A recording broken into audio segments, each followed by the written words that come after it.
Assistant Professor in NIDM. I'm Shekhar Chaturvedi, welcoming you all in this important event, which is catering to the agenda number 6 of Honorable PM 10-point agenda, making the universities, getting them into on board in the DRR activities. So in this connection, we today have elite panelists on board. Shri Kamal Kishore ji, member NDMA, Shri Rajen Singh ji, member NDMA. Then we have Professor Devesh Walia from Nehu University, Professor Dinesh Singh, who will be joining shortly. He was former Vice Chancellor. So he is joined. Sorry to interrupt. Sorry. Okay, Yes. so Professor Dinesh Singh, former Vice Chancellor of Delhi University and a Padma Shri awardee. Professor Pradeep Sani, who has been into this sector for long, and he has been a stalwart in the online delivery system of the disaster management courses. He is from IGNOU. We have with us our Executive Director, Major General Manoj Kumar Bindal, who has been our force behind in getting all this, the 10 agendas online and getting them online mode, delivering the, conducting the webinars on these 10-point agenda. So in this connection, this 10-point agenda, I have just to say that we at NIDM have started taken an initiative in constituting the India Universities and Institutions Network, wherein we would be inviting we are inviting memberships, and already we have more than 70 universities as members of this network, which will be working on the disaster risk reduction in terms of training programs, in terms of collaborative research, in terms of awareness programs. And we, on this board, we have Dr. Pankaj Mittal also, as who is Member Secretary, the All India University Association of Indian Universities. And we also have represented from AICTE. So with this, I'll now once again welcome all the dignitaries on board for this webinar on agenda number 6, involving universities into DRR. I invite Professor Santosh Kumar to take over and coordinate the sessions. Over to you, Professor Santosh Kumar. Thank you. Thank you, Shekhar Chaturvedi. Indeed, it's a great pleasure to welcome all the dignitaries and all the distinguished delegates who have joined in the very important initiative and direction given by the Honorable Prime Minister to network universities for taking the disaster risk management in the country as a very, very coordinated manner. And I'm also grateful that initially the support was also extended by IUIN-DRR, United Nations of Disaster Risk Reduction. And we have Dr. Animesh Kumar also here. So this particular this webinar is focused on Indian Universities and Institution Network for Disaster Risk Reduction, Honorable Prime Minister's Agenda Point 6 for the disaster risk management, which was highlighted during the Asian Ministerial Conference for the Disaster Risk Management. And this is not for only India, but this is for Asian nations, and they have to take this agenda forward. The background, I would just quickly mention why we are here and why we are doing this program. But before that, I would like to once again extend my warm welcome to the Executive Director, National Institute of Disaster Management, our partner organization, National Disaster Management Authority. We have member Mr. Kamal Kishore. We have member NDMA Shri Rajan Singh ji. And also we have distinguished panelists and the keynote speaker, Professor Dinesh Singh ji. As Shekhar has already pointed out, he has been the Vice Chancellor for the University of Delhi for long, and currently is in the position of Chancellor of the Kumar Mangalam University. and he has been conferred with the Padma Shri award for his distinguished service in the higher education services, and also been honorary doctorates from University of Edinburgh, University of Ireland, University of Houston, and you name the this decorated positions which he has been. And I'm very much grateful to him that on our invitation he has agreed to give the keynote address today. I welcome you, Shri Dinesh Singh ji, Professor Dinesh Singh, Padma Shri Professor Dinesh Singh. I welcome you for this very, very important initiative. I also extend my heartfelt welcome to Dr. Mittal. She has been the second women vice chancellor and also second women of the Secretary General of the Association of Indian Universities. And we have been always seeing that how the Honorable Prime Minister is saying that women leadership in the disaster risk management. So her presence is actually honor to us. Thank you very much, ma'am, for being with us. Now our host, Shri Kamal Kishore and Shri Rajendra Singh ji. You all know that Kamal Kishore has been the member, is the second tenure for him. And he has served the United Nations for long. He was based at New York. And now for long and served as a regional advisor also and a global advisor for disaster risk management. And he's currently serving as a member in DMA. And very prolific and also helping help the government of India in setting up of the CDRI, which we say that Consortium for Disaster Risk Management Infrastructure. Thank you and welcome. I extend my heartfelt thanks to you, Shri Kamal Kishore, for agreeing and being with us. I extend my welcome to you and also to all the members and delegates. I extend my heartfelt thanks to Sri Rajan Singh ji for agreeing on this as a part of the host member in DMA. He has served the Coast Guard for more than 30 years in the country.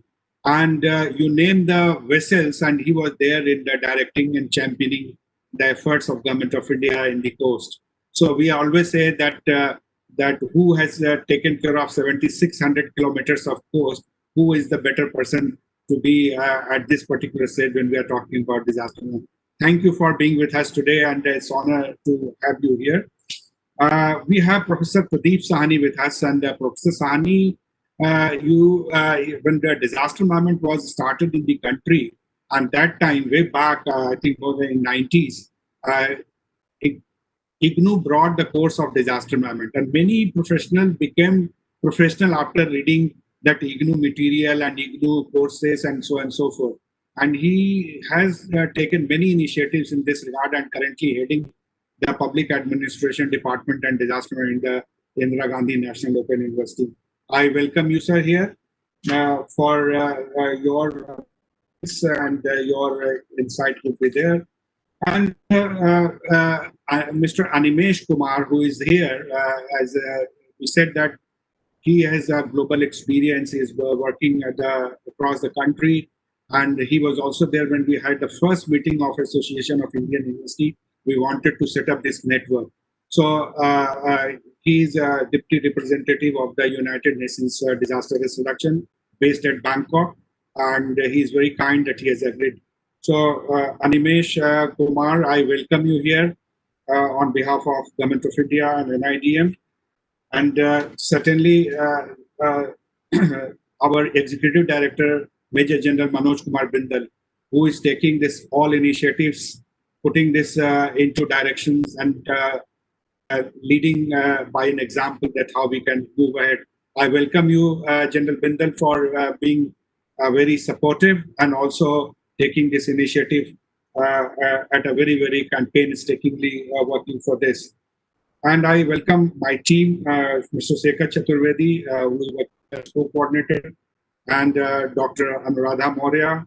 She is coordinating the entire this webinar.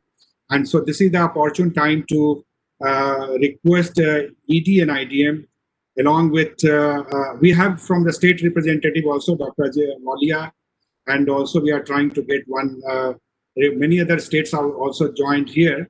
But so I welcome all the distinguished delegates who have joined here. for this networking of university along with all the distinguished panelists in the team.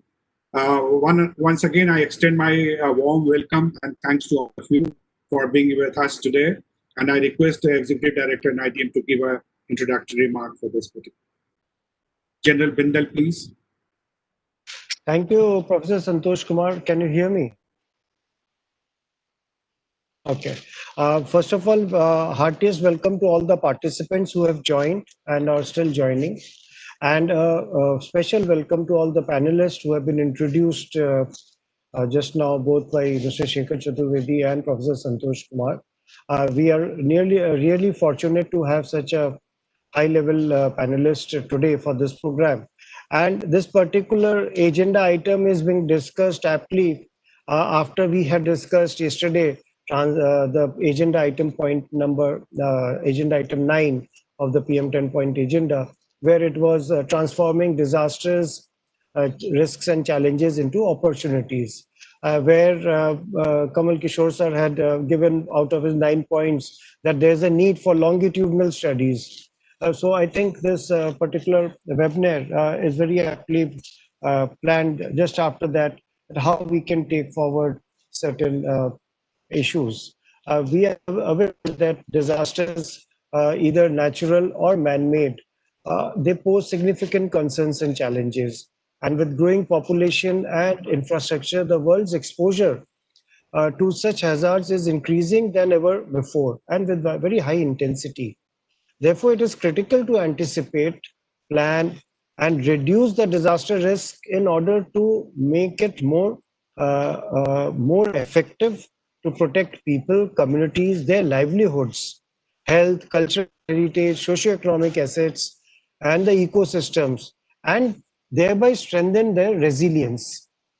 So, therefore, there is importance being given and needs to be given of tackling disaster risk in all the has been given in all the 3 major international agreements. It has been highlighted in all the 3 major international agreements, that Sendai Framework for Disaster Risk Reduction, Climate Change, and the SDGs, which were all brought together and made concised and just came out in 10 points program, which is today known as Honorable Prime Minister's 10-point agenda for disaster risk reduction, which was initiated in December 2016 during the Asian Ministerial Conference. And all these 10 points, if one reads through them, they cover each and every aspect of these international agreements. So we need to, if we are able to meet these 10 points even halfway, I think we would have done a great benefit to the mankind and to the country. And in that, the academic institutions, they play a very large role. They play a very large role in influencing young minds to develop appropriate values and attitudes which are necessary to create a culture of disaster preparedness and mitigation through developing appropriate knowledge modules, demonstrating activities related to developing institutional disaster management plans, carrying out mock drills and conducting capacity building programs. The universities and institutions of higher education especially, in addition to developing a sound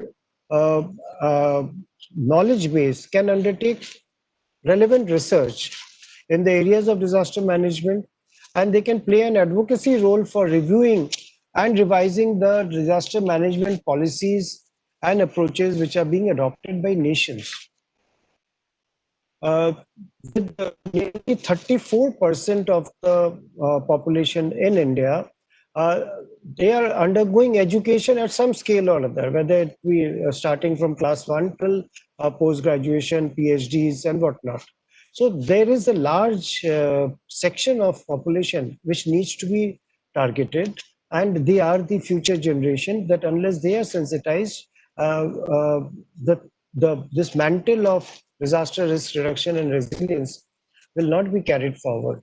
The goal of developing disaster resilient communities there rests heavily on the success of disaster risk education. So the interconnectedness of these problems, changes and impacts around the globe, it requires a holistic transdisciplinary approach so that it brings all the relevant stakeholders together, including the academia, the NGOs, and communities to foster a rapid feedback mechanism and also effect mechanism. So through the exchange of knowledge and experience that will enable rapid formulation of sustainable solutions.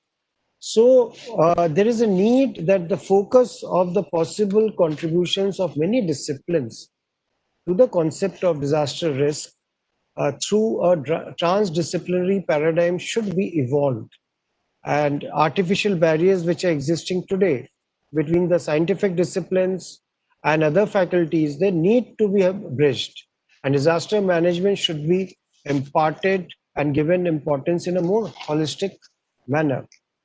There is a need to demonstrate proactive activism. So apart from developing courses in emergency or disaster response management, the academic institutions can or should implement DRR in all aspects of their operations.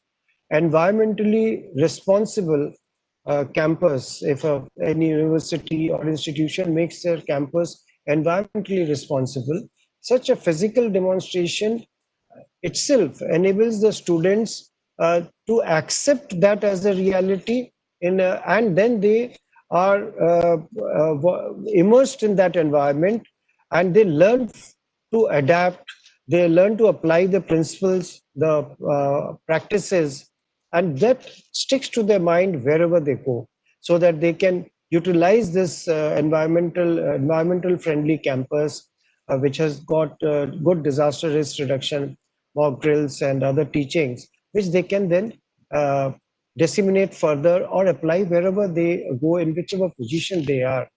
So from this point of view of education, there's a lot of room for improvement in higher education and research related activities, which ultimately led to the disaster risk reduction. PM's 10-point agenda talked about creating a network of universities to bring all the minds together for DRR.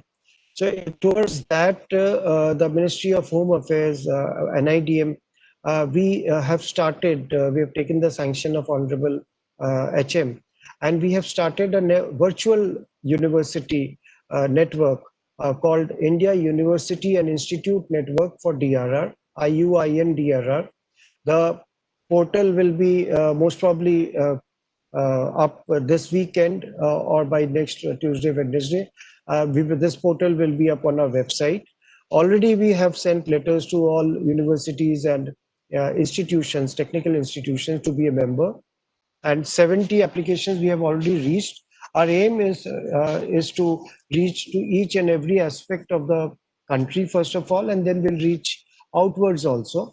We have also made provisions in that for academia to join individually also, because there are a lot of eminent people who have done great work in their service, but now due to their retirement or whatever reason, they are not part of a university staff.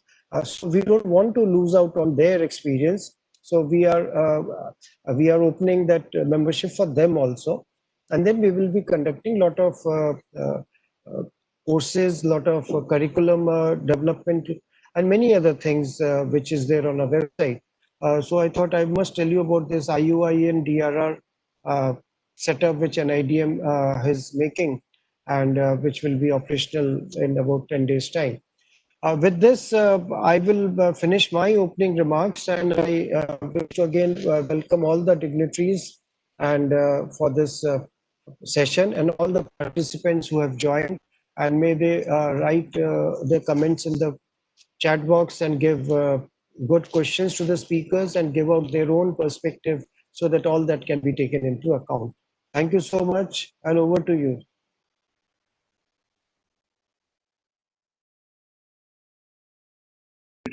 Need, and also that about this NIDM's initiative of setting up the virtual network of universities for taking DRR agenda to the last mile. And I know that two of the speakers have to leave very early. One is Mr. Kamal Kishore and also Madam Mittal.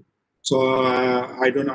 I first request quickly to Mr. Kamal Kishorji, the member NDMA, and then I request Madam if she can stay or extend for 5-10 minutes more. Then probably we would be able to take her view also on that. Yeah, because this is very, very important and relevant for this. So can I invite Mr. Kamal Kishorji? Thank you, Professor Santosh. Can you hear me? Yeah, please go ahead. Thank you very much. Thank you very much for accommodating my request to slot me sooner.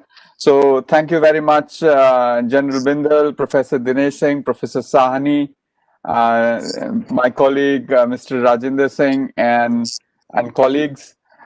It's a very important initiative, and I'm very happy that the whole notion of network has come this far. The tradition of universities playing a big role in disaster risk management is quite old in the country. In the foothills of Himalayas in the 60s, we had the Earthquake Engineering Center in the University of Roorkee. We've had the Central Building Research Institute in Roorkee focusing on earthquake-related issues. We've had Kumail University focusing on geology. We have the Structural Engineering Research Center in Chennai looking at hazards, particularly wind hazards. So a lot of this has been going. There have been many Tata Institute of Social Sciences for almost a year, which is also beginning to systematically look at the social sciences dimension of disaster risk management. So it's a new, it's not new in that sense, but we really need to systematize it a bit more, energize the whole, the role of universities and institutions in disaster risk management. This was Prime Minister's 10-point agenda, point 6. So let me highlight 6 points that I would like you to consider over the next 2 hours and 15 minutes in your discussion. The first thing is that it is really important that the disaster risk education really speaks to the country's context. I cannot say that with confidence that it always happens. Let me illustrate that with an example. 90% of houses in the country are brick masonry houses or stone masonry houses. Yet, none of the engineering schools at the bachelor's level teach engineering students how to make masonry buildings earthquake resistant. They have to, learn it somewhere else. It is not a part of the course. Yet, 90% of the buildings are masonry buildings in the country, even today. There are PhD scholars from other countries who come and study masonry buildings in India from an earthquake risk reduction perspective. But in our own country, I see that there is a bit of a disconnect between what we need and what we are actually teaching students. So that's one. The second point is that universities really have the responsibility to stay ahead of the curve. I would like Indian universities to be producing foresight reports as to what the country's disaster risk scenario will be like in 20 years. What will be the impact of current development patterns? If we are adopting a certain kind of technology for housing for all, for example, what will it have in terms of its implications for disasters in future, in 10 years from now, in 15 years from now? For example, how the occupational patterns, livelihood patterns, urbanization trends, environmental trends, how will these come together to create risk scenarios for the future? I do not yet see this kind of foresight work. We would like to see, that sort of analysis which is ahead of the curve, which is really looking at what the nature of risk will be in not just next year, but next decade, 2 decades after that. That's number 2. Number 3 is that there are some research problems related to disaster risk management, which require long-term commitment, long-term research commitment. You cannot solve those problems over a 6-month or a year or 2-year project. I think once a university or a group of universities own a problem, they have to stick to it. they have to set up a research program which has enough resources, enough thought about how it will sustain over a long period of time. A lot of the times I see that good research is done, but as the research, the principal investigator moves on, or the funding or the priorities of funding agencies change, that is completely dropped, and you see that a lot of valuable work which is done, but it hasn't been taken to its logical conclusion. Of course, this is also the responsibility of funders of research, but it is also the responsibility of the universities to look at some problems over long term. I would like, for example, Guwahati University to look at what is the problem of river erosion in Majuli Island and stick to the problem of river erosion for the next 10 years. Know everything that is to be known about river erosion, not just from a geotechnical perspective, but also from social perspective, from land tenure perspective. Understand all different aspects of it and stick to it for some time. I think that long-termism for research is very much required. My fourth ask is that there has to be much greater lateral inputs on policy issues to the government.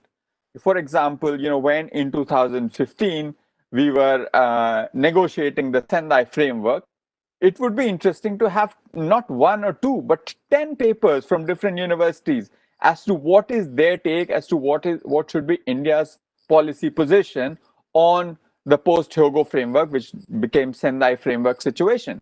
We don't see that kind of lateral policy input coming in. It doesn't have to be in agreement with the dominant narrative that the government is doing. That the whole idea of engaging with the universities is to get fresh inputs, to get lateral inputs. I think lateral inputs at the policy level in a cogent fashion and in a timely fashion to the right set of people is extremely important. My fifth point is mentoring of officials of the local governments.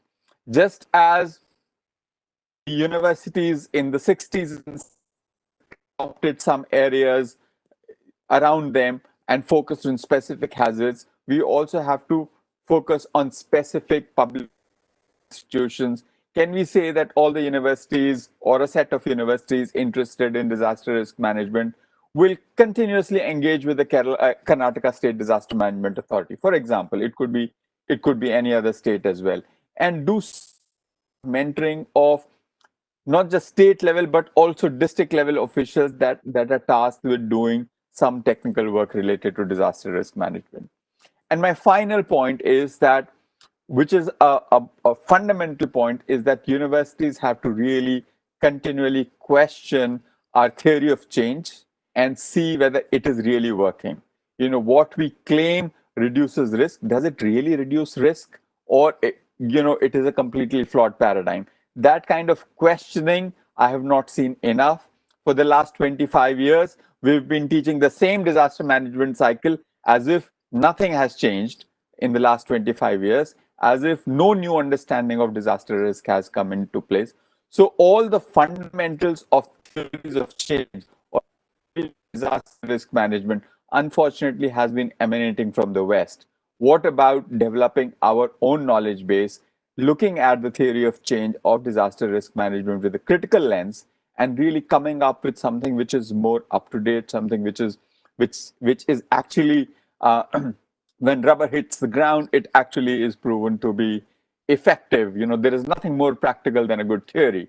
So I think that is another thing that I would like to ask our university colleagues to focus on. Thank you very much. I will step out of this conversation for a short while and will be back with you again to engage in the later part of the conversation. Thank you very much, Professor Santosh. Thank you very much, Mr. Kamal Kishorji, for highlighting this very, very insightful action that is to be taken up. And we know that in India, we have almost kind of 900 universities, and out of that, 882 universities in the private sector. If I'm correct, if the data is correct. I'm sure that kind of a point which you have flagged, many things to be drawn up, but I wish to, instead of repeating, I would just request Madam Mittal, because she has to leave, before I invite the other speaker, to comment upon that the role of Association of Indian University, what General Bindal has flagged in the introductory remark, that how we are doing as a network, and how this Association of Indian Universities can help in this endeavor. And your take, I know it's very premature to ask at this particular moment, but I'm sure because of your experience and the wisdom, you would be certainly able to flag some of the issues before you leave. Madam Mittal, Dr. Mittal. Thank you. Thank you, Professor Santosh Kumar. Thanks for inviting, although it's a last minute entry, therefore I'm not very sure of what the topic was. Just about 1 hour back, he said that you come, Professor Dinesh Singh probably has told him that you should invite her, and that is why he invited me. So I'll be very quick because I have another webinar with British Council at 2:45. So I'll be just spending 5-7 minutes with you. So about Association of Indian Universities, it is a 95-year-old body. And at present, more than 800 universities, to be precise, 812 universities, including foreign universities, are the members of AIU. And we do indulge in a number of activities with our universities. It is academics, it is research, it is sports, it is youth affairs, and also equivalence of foreign degrees with the Indian degrees. So because this association is already existing and we are in touch with all our universities, we will be very much happy to help NIDM for any such program which involves our universities, because in our universities we have something like 3.7 crore students.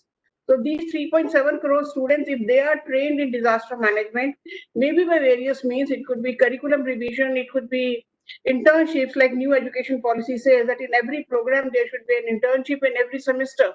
If there can be some internships in which our students can be trained for disaster management, if there are research projects on disaster management, and if there are sort of online courses. I do remember that when I was in UGC, I had requested NIDM to prepare some courses for disaster management so that the students of the universities can learn about disaster management online.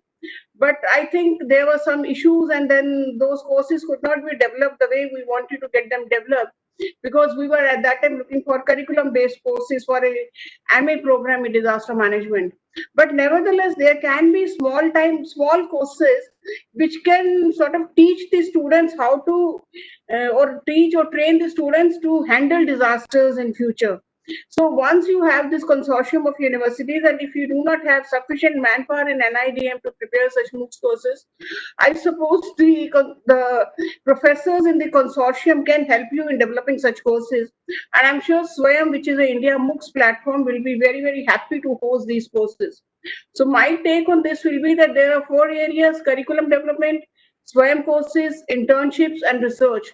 All those 4 areas, the university resources can be tapped, and I'm sure you must be going to the schools also for this, because we have something like 30 crore students in schools also. So if you train all of them in disaster management, then the number of people who will be affected by, I mean, if you count the families also, it will be something like 30 into 4, means 120 crores. So almost entire country has been covered. So it will be very effective if you take care of our students, both at the school and the university level. And if AIU can help in any manner, I mean, to help you in reaching out to the universities, in helping you to maybe have some webinars for the universities, to send some information to the universities. And one, we are also thinking of having an academy for training of teachers. It could be training of teachers for various purposes. I mean, for maybe for teaching online. I mean, right now our teachers are not even trained on how to teach online. There could be subject-related teaching. There could be training of education administrators. So same way, we can also have the courses on disaster management for teachers as well as the students.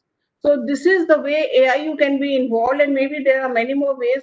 Right now, it is a loud thinking because I haven't applied much mind on the subject, but certainly AIU can be of great help, and AIU can work together with the NIDM on this project. Thank you very much. Thank you.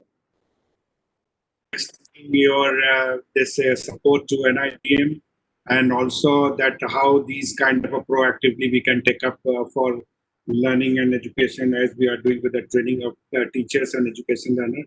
and your support for making members of this portal, which we are saying of this consortium, would be also very much needed for NIDM, that how other universities like General Bindal highlighted that 70 universities have joined so far.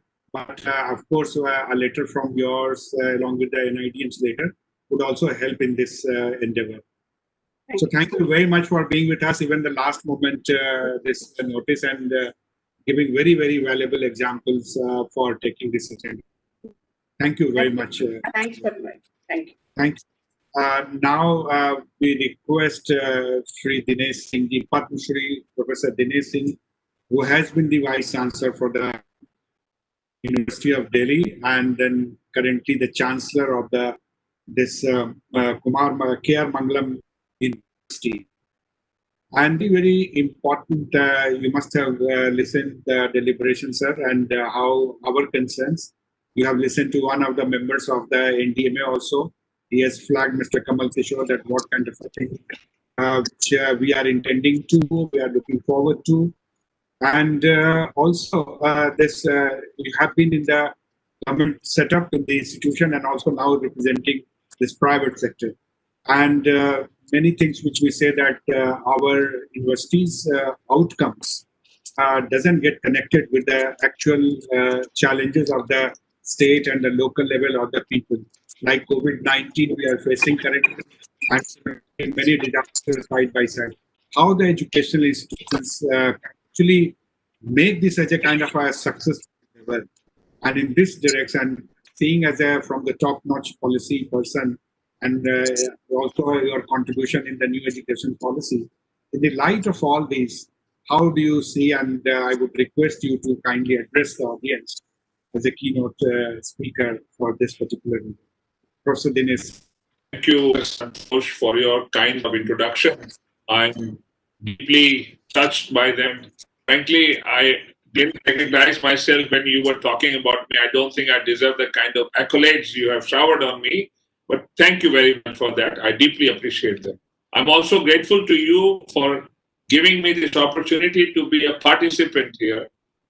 Already when I heard the thing went before me, General Bindal and Kamal Kishore ji and then Pankaj ji, I realized that there is so much that we have to do, and they really gave us wisdom through their own addresses. And probably my job is very easy now.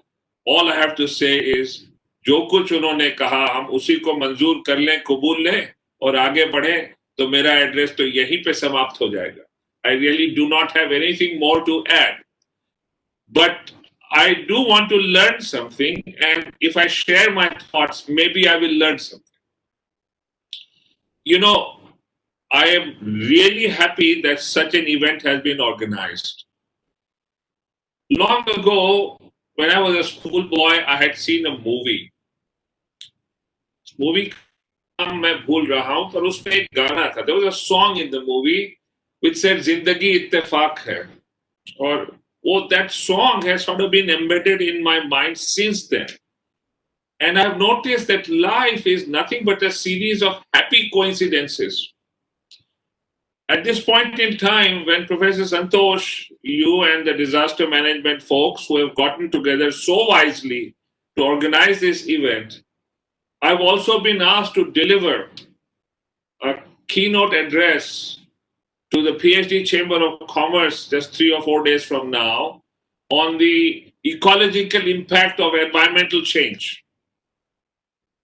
And I realized when I was thinking about the issues, and you know, I'm a mathematician, so my knowledge is very different from what is required over here, but I'm definitely keen to learn. And I realized that there is so much that is happening around us about which our youth are not acquainted. And I can tell you something. A nation will never make progress unless its university systems properly train, motivate, and inspire the youth of the nation. So when you have organized this is an important topic for which deliberations today must lead with some concrete steps on how we could bring this into the curriculum. I'm not talking of the syllabus. Systems of knowledge systems in such a way that they get engaged with these issues. It is also a happy coincidence that the national education policy has been announced just a few days ago. So that song really is valid in my mind. What is that policy? If you look carefully at the policy, one of the important cornerstones of that policy says, and I'm paraphrasing, that you have to build your curriculum around the needs and challenges of the nation and society in a transdisciplinary, hands-on manner. Let me just repeat that, transdisciplinary and hands-on. And you need to therefore connect knowledge systems with those existing challenges of society, those existing needs of society, which will affect the well-being in the future of the nation. And believe me, I have noticed this during the number of years that I have been in university systems, that nothing inspires the youth, nothing motivates them than giving them access to what the challenges are. And if you put it in the curriculum, huge good results from that. And I'll tell you how. And I think that could be one of the ways in which we could start with this issue of disaster management, tackling disasters in university systems. And I'll take it forward to a more general level. You know, as you may be aware, the national education policy when it comes to higher education is essentially a repeat of what we did at Delhi University in the year 2013, 14, 15. And that is why I'm doubly happy, not because it has anything to do with me, because we tried those things at the university system and they work. If you work hard enough, if you put the right things in, if you adopt the right attitude with pedagogy and the right infrastructure to support that learning, many good things happen. One of the good things that happened was, as part of the curriculum, we had instituted what were called innovation projects. These were for undergraduates. So my humble submission to you would be that involve undergraduates. That's where the minds are the freshest, the most eager, and the most energetic. What were these projects? We did not tell them that we want you to do this or that. All we used to tell our undergraduates was, you have to form groups of 10, not only from one, there should be at least 2 or more disciplines. You must pick up a challenge of the real world. We give you 1 year's time and we give you some funding, and the project has to be properly planned. You have to have mentor from within your institution and one mentor from outside, and it must have a practical dimension. And you come back to us, we take reports every 3 months. At the end of the year, we evaluate what you have done with the project. And Santoshji, you will be pleasantly surprised that our undergraduates came up with startups, with research papers, and with patents. And they were all practical, and many of them were connected to the environment and even disaster. Because you tell them to find the nation, to society, to the well-being of humankind, and they are inspired. They start thinking about these things. So I still remember one group of undergraduates was really worried about the way plastics and garbage was piling up all across the country. And they figured out ways and means, which involved some good science, to get rid of the pollution that was, causing so much damage to our ecosystems, including the river. And they wrote a research paper out of that, and they also produced some kind of startup idea. I am amazed at how much you don't even have to spend too much time with undergraduates, as long as they know that they have a certain degree of freedom and you allow credit for the work that they do towards that degree. And because the national education policy has in place all these things, you can easily implement these ideas.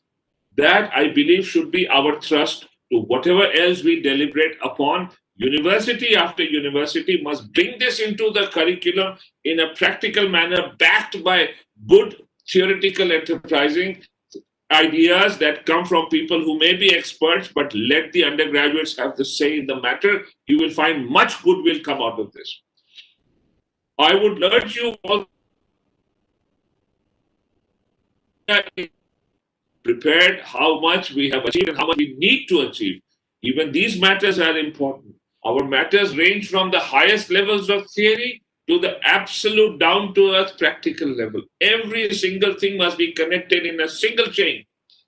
And why do I say all this? Because we are forever in the modern world being exposed to disasters that could happen anytime on a gigantic scale. I remember when I was a child in Gujarat, I grew up in Gujarat, I think sometime in 1967, there was a major earthquake. And there was a major dam called the Koyna Dam. And it developed cracks. Fortunately, it did not burst. And that's the first time I realized that an earthquake by itself can also cause other kinds of disasters. Had the dam burst, God knows what else could have happened. Of course, the earthquake caused damage. Otherwise, it was a major earthquake. But had the Koyna Dam burst, and then I realized that people had not even planned for it. People had not even thought about it when they built the dam. What happens if the dam bursts? And you know, from that day till today, I'm willing to wager that university systems in India still haven't worked out a plan on what are the theoretical inputs we should do when such constructions take place like dams. I haven't seen in my university, we have these huge departments, all kinds of departments. And as one of our speakers said before me, that these are transdisciplinary things. All disciplines have to chip in. Sociology, anthropology, geology, geography, physics, mathematics, everything has to work together. But I have yet to see a university system in India coming out with a mathematical model based on some practical ideas on what happens when a dam bursts. There is nothing. And you know, we teach mathematics in every institution, in every IIT, in every university, in every college. But we never ever orient the curriculum in such a way that it has practical applications. The mathematics that we teach is all theoretical on the blackboard. And if you think that is only about mathematics, no. So I would urge you to make a recommendation to university systems, to policy planners, to systems to reorient the curriculum towards those issues that can be modeled using the knowledge that already exists within a system. You don't have to go looking for too much. You already have enough technology in terms of high-speed computing. You have Wi-Fi. You have so many things. I have yet to see, Professor Santosh, one university system that has actually studied how Indian scientists modeled cyclone Phelan. I have yet to see that. It is a prime example of how Indian science came together. And I'll tell you why. And I've spoken about this to the National Aeronautics Space Administration at Houston, where I was invited to give a keynote address. And I told them that this is how science and technology can make a difference. And I gave the example of Cyclone Phelan. And there's a reason why I gave that example. Because a few years before that, you know, Houston is a second home for me. I've spent about a quarter of my life in Houston. I go there because I hold a professor. And I was there once when a cyclone that became a hurricane that became a tropical storm Allison hit Houston. And they were caught unawares. There was so much damage, billions of dollars. The University of Houston lost more than $1 billion worth of scientific equipment. And a few years after that, when Phelan struck in India, I realized how well Indian science had modeled Phelan. That, you know, that huge dam in Odisha, I forget that, is it the Hirakud Dam, where they were worried about how much water to release before the cyclone comes. So that when the rain comes with the cyclone, the dam will fill up. And if you don't release enough water, the dam may burst. And if you release too much, then you may lose water if it doesn't fill too well. They modeled it to within 1 foot of the height of the dam. That's how accurate they were. They also modeled exactly how much rain will come through. The most interesting part is that there was an IIT Mumbai scientist who spotted data on the web, on the internet. And then he alerted other scientists in India, and we quickly prepared a model. Europe also prepared a model. The Americans also prepared a model for cyclone failing. The Indian model worked best, and we lost just a handful of lives. So India has made enormous progress. What is my worry? That all that work, that expertise that happened at the level of high-end science from research institutions. No university system bothered to adopt it. The only initiative that I saw was from a young lady, colleague of mine in one of my colleges, who actually went. And here's some practical learning. This is where undergraduates can be very useful.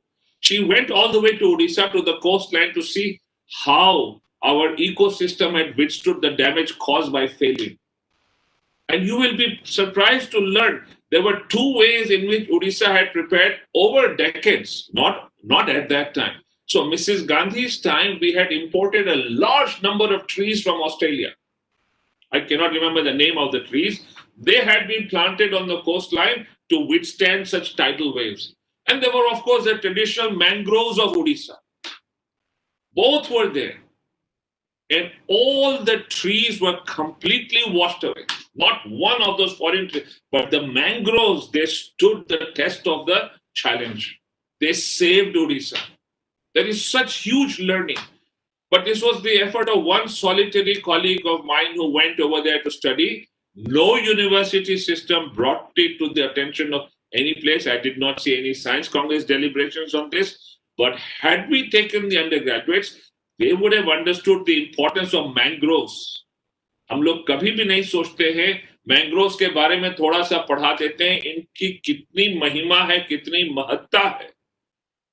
तो ये जब तक curriculum में किसी एक रूप में, और please don't create a department of disaster management. Every department must have a component which connects all the departments in a seamless manner on this topic. This is a marvelous theme for cross-disciplinary, transdisciplinary, hands-on, project-based work. Everything that the National Education Policy urges us to do, इसमें सारे पहलू उसके जड़े हुए हैं. ये readymade हमारे लिए है. ये मेरा दूसरा इत्तेफाक है कि ये सारी चीजें किस प्रकार से बैठ रही हैं.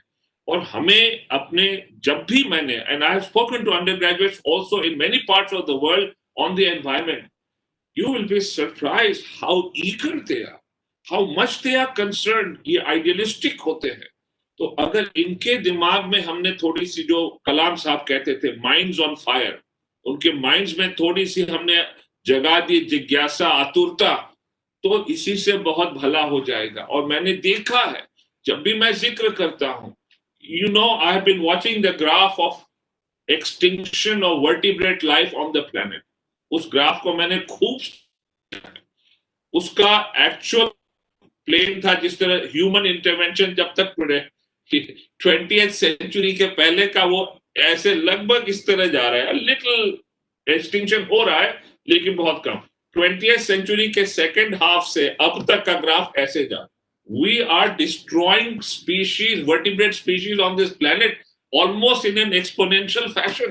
कहाँ जाएगी ये पृथ्वी और कैसे बचेगी? Once again, you have done a marvelous thing by bringing in university systems, because knowledge, when it is implanted to set on fire the minds of the young, only then will the real solutions come. That is where we need to work. And please don't think that India में ही हम लोग ध्यान नहीं देते हैं, और ये fact है, यहाँ ध्यान नहीं देते हैं. ये सारी दुनिया की हालत है. मैं आपको उदाहरण देता हूँ. मैं अपने यूनिवर्सिटी के लाइब्रेरी में जब गया, वाइस चांसलर था, ऐसे ही मैंने देखा कि अगर यहाँ अर्थक्वेक आएगा तो हम यहाँ पर तहस नहस सब नष्ट हो जाएगा, कोई बचेगा नहीं. There were no roots. वो जो शेल्व्स है, जो बड़े बड़े रैक्स है, वो किसी के ऊपर गिरेंगे, किसी ने नहीं किया था. आग लगेगी, उसके लिए कोई प्लानिंग नहीं थी. ये जब तक माइक्रो लेवल की प्लानिंग नहीं, इसीलिए प्रोजेक्ट्स छोटी सी भी शुरू करेंगे, उससे पर्सपेक्टिव बड़ा होता है. तो I to look at, you know, enormous. ध्यान देते 2005 में George Bush junior, the son, as president of the United States, he gave an address to the National Institutes of Health, the premier agency that handles all the issues connected with America's health. बहुत कुछ वो करते हैं, बहुत अच्छा काम करते हैं। मैंने जॉर्ज बुश का पूरा लेक्चर सुना है, पूरा लंबा बोले थे, डिटेल में बोले थे। हुआ क्या था कि उन्होंने इतिहास की किताब उठाई थी, उसमें जब वो राष्ट्रपति थे उनके हाथ स्पेनिश फ्लू के बारे में कुछ लग गया। उन्होंने देखा कि स्पेनिश फ्लू ने किस प्रकार से विश्व में कितना आतंक फैलाया था। Therefore, he got worried. He spoke to his advisors and he prepared this marvelous address. And he addressed the National Institutes of Health and he said that we have to be careful. If a virus comes and it spreads as a pandemic, it can destroy mankind. And we have to prepare. And he outlines the specific steps. He says, create models, look for ways of killing viruses, so on and so forth. And America failed to do anything. They did not even, there were so many warning signals. Then in 2014, President Obama lectures again. And he talks specifically because by then Ebola had come. And Ebola is a dangerous virus. Fortunately, there is no real cure for Ebola.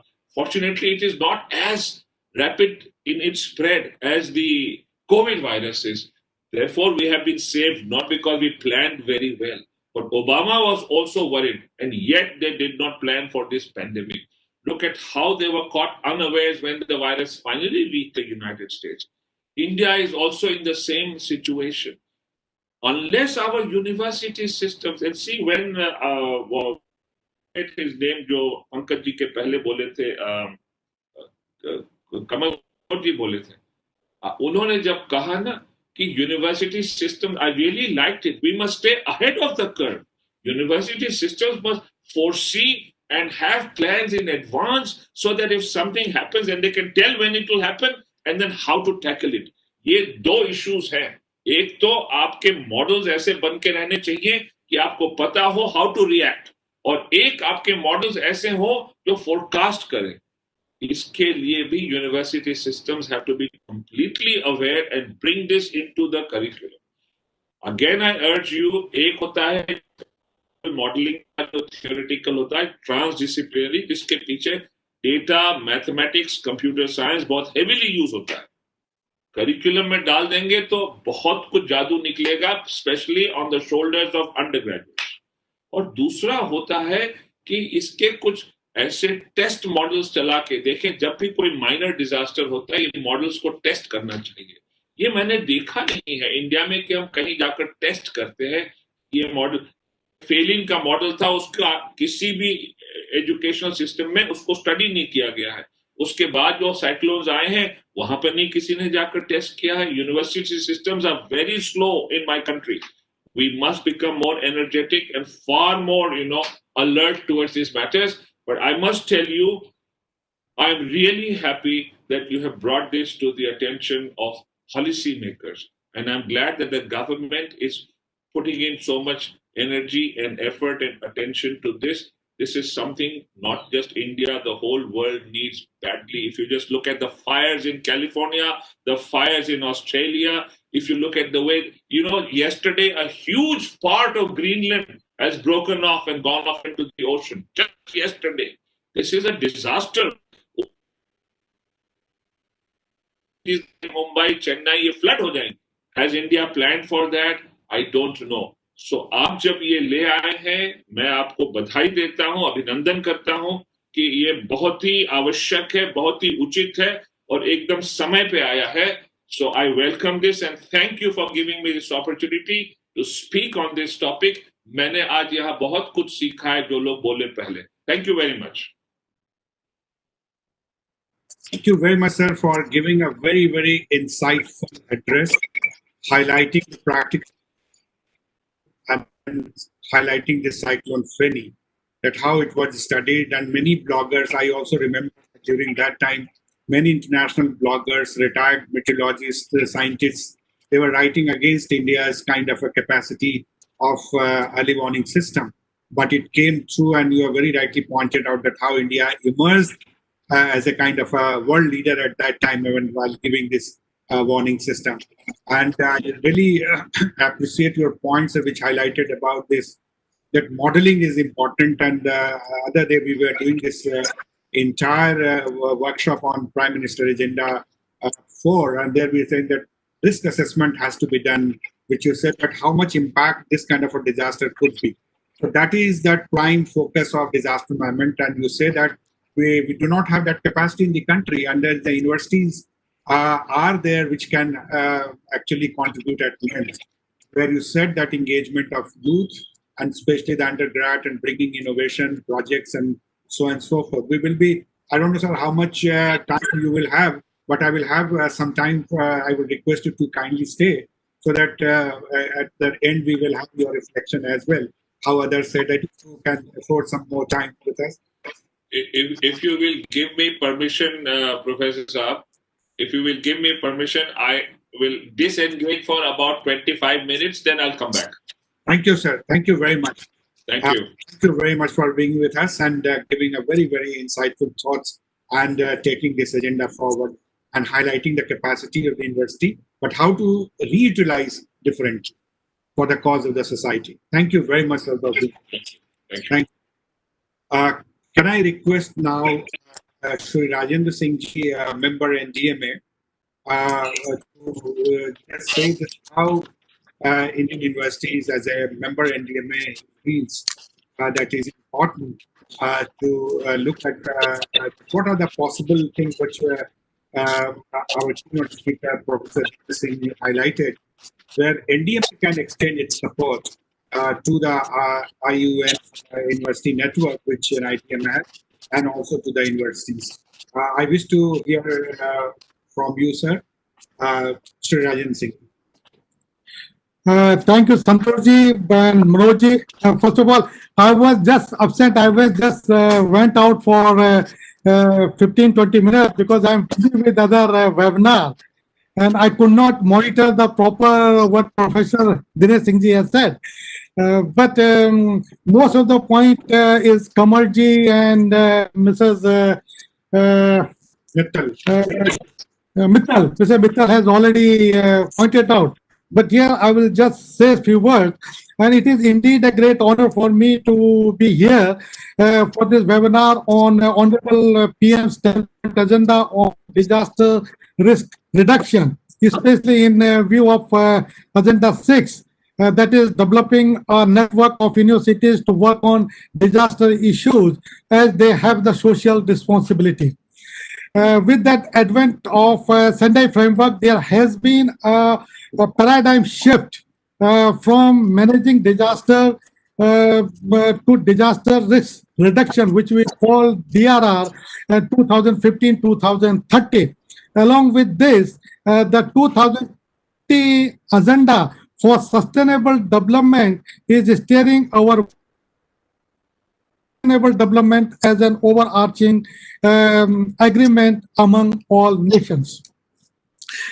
As we all know, that disasters are projected to increase in many regions of the world due to the growing exposure of the human activity combined with increased vulnerability and projected increase in frequency and intensity and the effect of climate change and global warming.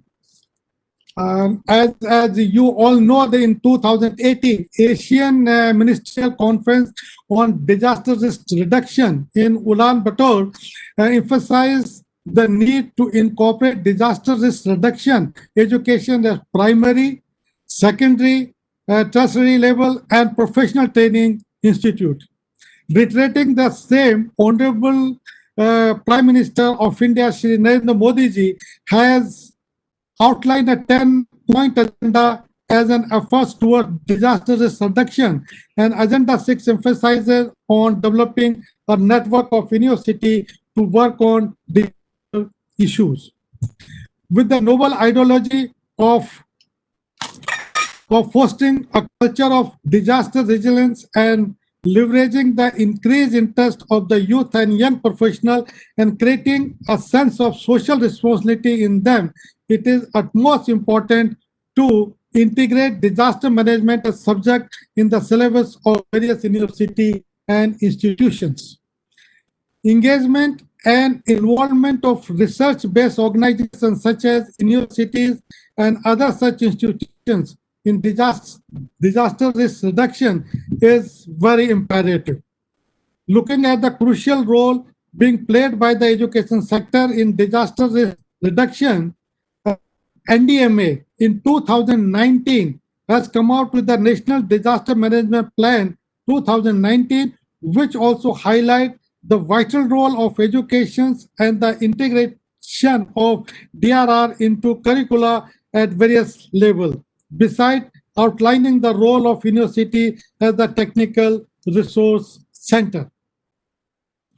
University has the capacity to educate, research, and bring stakeholders together to share experiences, increase the knowledge base, and facilitate, improve decision making for policy and practice, since the university is the center of excellence with regards to research and disseminating research output to end users.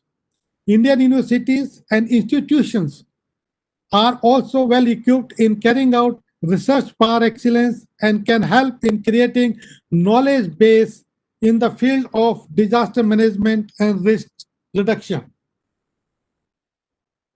Gentlemen, NDMA has also initiated the activities of inclusion of disaster management related subject, including sensitization program, training program, workshop, seminar, conferences in premium training academic institution. Currently, it has got included in 27 training institutions and universities. Over the first 5 years of the Sendai framework, we are able to develop a global network of universities working together on problem of disaster risk management, like academic network for disaster resilience in Europe, that's called Android, Asian University Network of Environment and Disaster Management, UDEM, and many others. As part of these networks, different universities could specialize in multidisciplinary research in disaster issues more relevant to them and their area.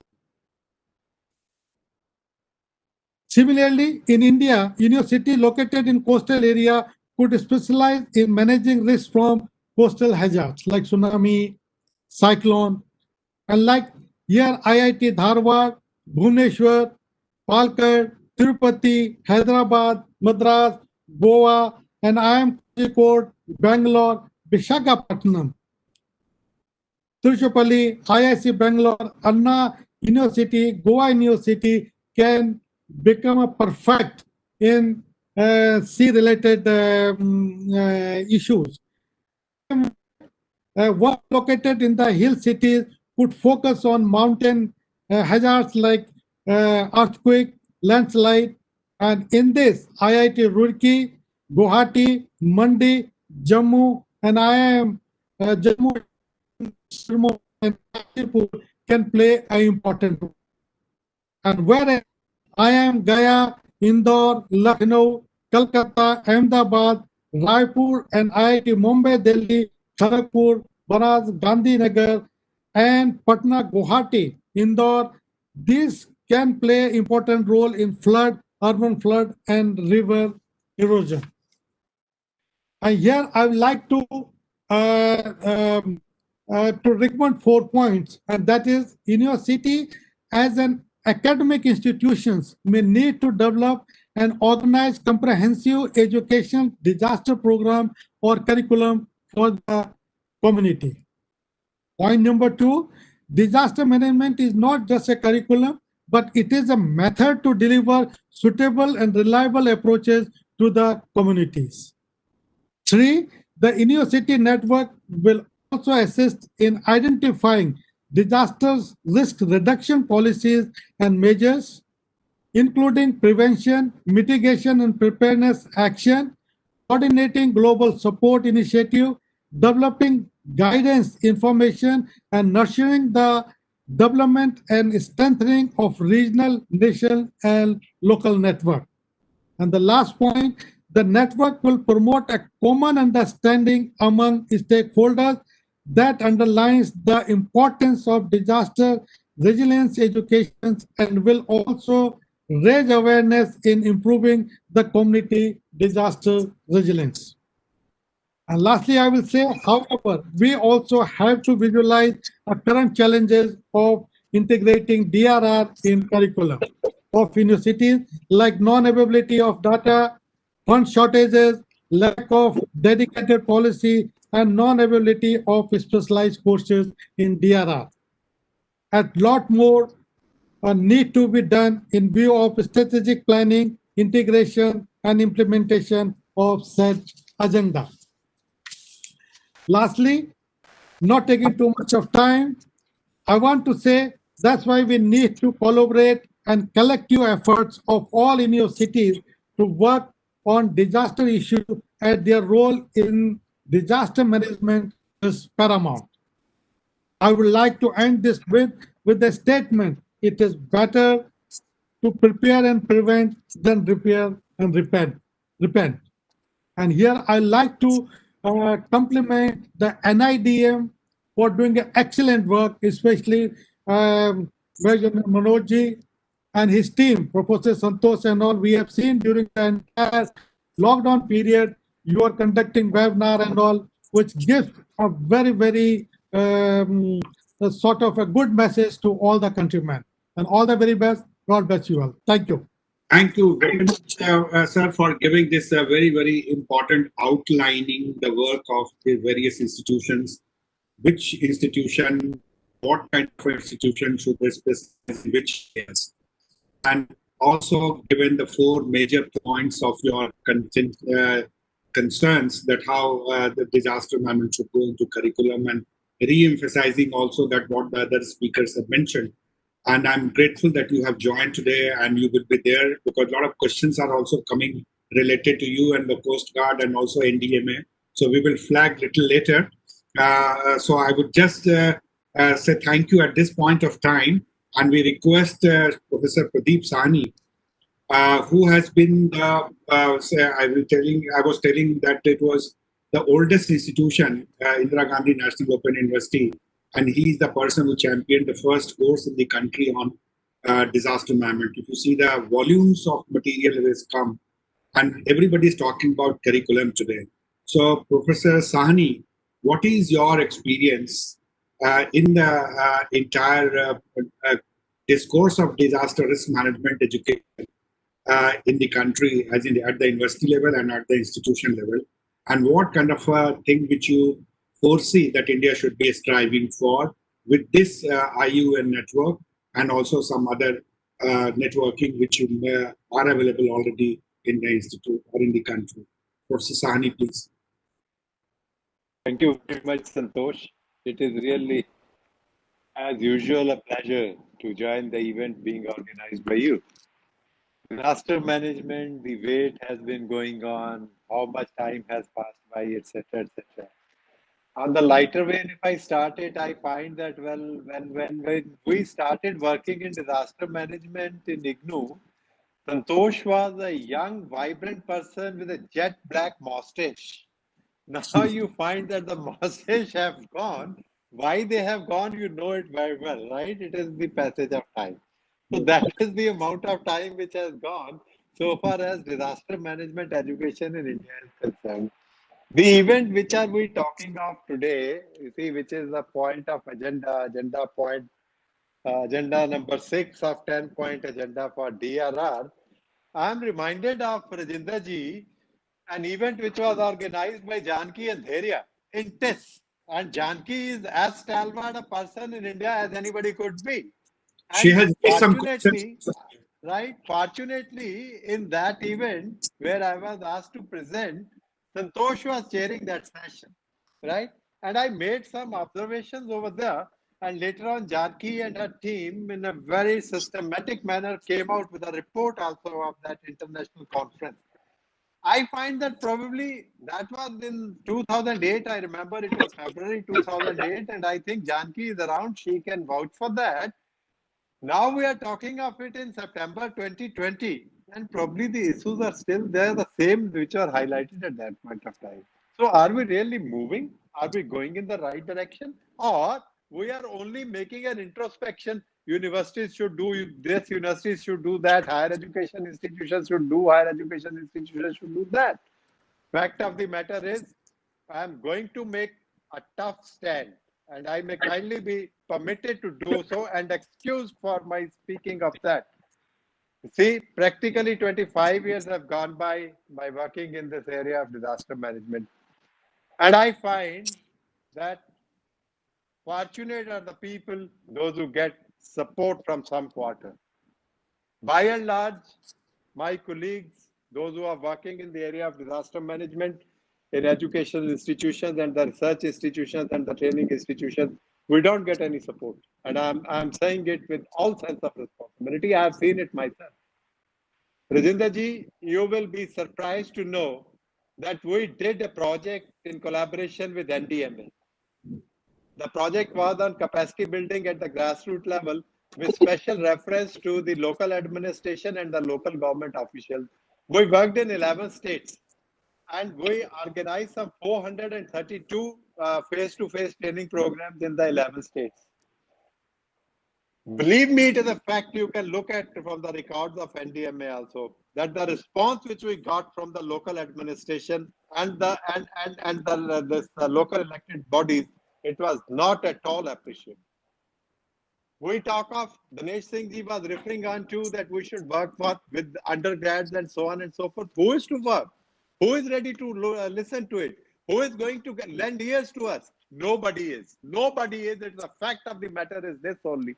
You pick up the disasters have been managed. Yes, every particular event which comes across, it gets managed in one way or the other. But then do we call it managed or do we call it that, well, like, okay, we have swayed with this particular thing? No, it is not the point. We have seen this pandemic also. Would we say that it is being managed or do we say that, well, we are passing on with it? Every day we find that the number is increasing. Anyway, let us not get into that. Fact of the matter is that we have to strike a balance at the level where it is expected to be addressed on to find out that which way should it be taken across. Where are the people? I put it across in this particular manner. I work with an open university. We attempt to work with the people, those who have knowledge and those who can help us in preparing the course material. But then where do we get the people from? Nobody is willing to write. Nobody is ready to come forward to. And when we go to the district administration and the below district level and we talk to the people, everybody says, well, you see, it comes and it goes and it keeps on happening like that. Nobody is interested about that. Yes, of course, we can say that we are progressing with the passage of time, but are we really progressing or we are whiling away the time? क्या दिन कटी कर रहे हैं या वाकई में इसमें काम करने की कोई गुंजाइश है? Government of India, when natural disaster was part and parcel of the Ministry of Agriculture. Santosh, you will recollect it. You were with Rajasthan Institute of Public Administration when we worked on community awareness and disaster preparedness, and it was in 100 villages in Rajasthan. So it was 100 villages in Odisha, 100 villages in Andhra Pradesh, 100 villages in UP, because Uttarakhand had not come up at that time and it used to be Uttar Pradesh, and 100 villages in Gujarat. 500 villages we worked on the community awareness or disaster preparedness, and we prepared the community action plans also. And it is really, I feel satisfied on that account that, well, we have done it and we involved the community at that particular level. The question is, हम research की बात करते हैं, आप कर लीजिए ना research studies अपनी. Nobody is going to look at the research which you are making. Nobody cares a fig for the research which we are taking across. That is where we find that there is an utter gap between the theory and practice. I may be sounding very harsh, but nevertheless, I was looking at it when yesterday, Santosh, you talked to me about this particular event, and your colleague, this young professional, spoke to me in the evening yesterday. I thought that, well, let me make my point clear about it today. बहुत सारी देर हो गई, बहुत सारे साल हो गए हमें ये लॉलीपॉप्स बांटते हुए और लेते हुए और खाते हुए. Fact of the matter is that are we really serious about it? If we are serious about it, do we mean to involve the people, those who want to work in this particular area? Do we want to take it across? Who has the responsibility? The person who has the authority, that authority works in this country. Nobody will care for anything else. मेरे जैसा master कोई जाके पूछेगा ना, कोई उसकी बात को एक नए पैसे की भी तवज्जो नहीं देगा, because we are not considered anything. See, and nobody is ready to take up whatever we want to say. I say I have it available with me. I can pass on those community action plans to Rajinder and to Kamal for NDMA record. All those works which we have done it in this 54 districts of the country that is available with NDMA. Are we going to move ahead on that? No, when it gets over, it gets over. We don't bother about it. I will just take up. Wait a while. Take two, give me 2 minutes. The issues which have to be taken up by the universities and the research institutions. That is what happens, Santosh. I would just correlate on to that we have to focus on theory and practice. We have to focus on disaster risk reduction, which is still a challenge. It was a challenge because this is, believe me, this is the sheet which I am reading it from, and this is the sheet which I did prepare when Janki invited us to test way back in February 2008. Things have not changed thereby. The question is that we have to orient ourselves to do that. It pinches, it hurts when we find बूढ़े हो गए, सिर के बाल हमारे खत्म हो गए, पर देश में किसी प्रकार की हमारी कोई वक़्त नहीं है, कोई औकात नहीं है, कोई हमें पूछता नहीं है. So we can work. Wait a while. I will just finish it up, Santosh.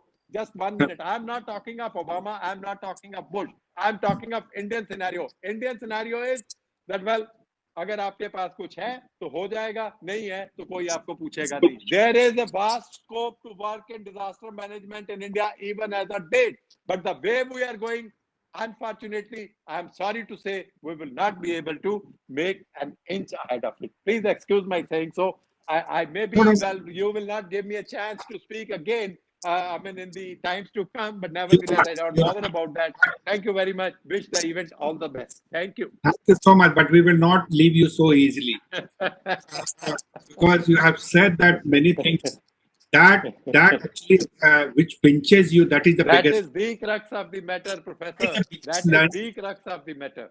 Yes, we have spent our whole lives onto it. Ask Janki that how does she feel about it, and she will let you know about it. Ask Vinod Sharma how does he feel about it, and he will let you know. Sami, just a second. Anyway, that's what I said. That what get pinches, that is the lessons to be drawn for the future. Like we can see, even if कहते हैं जब जागो तभी सवेरा.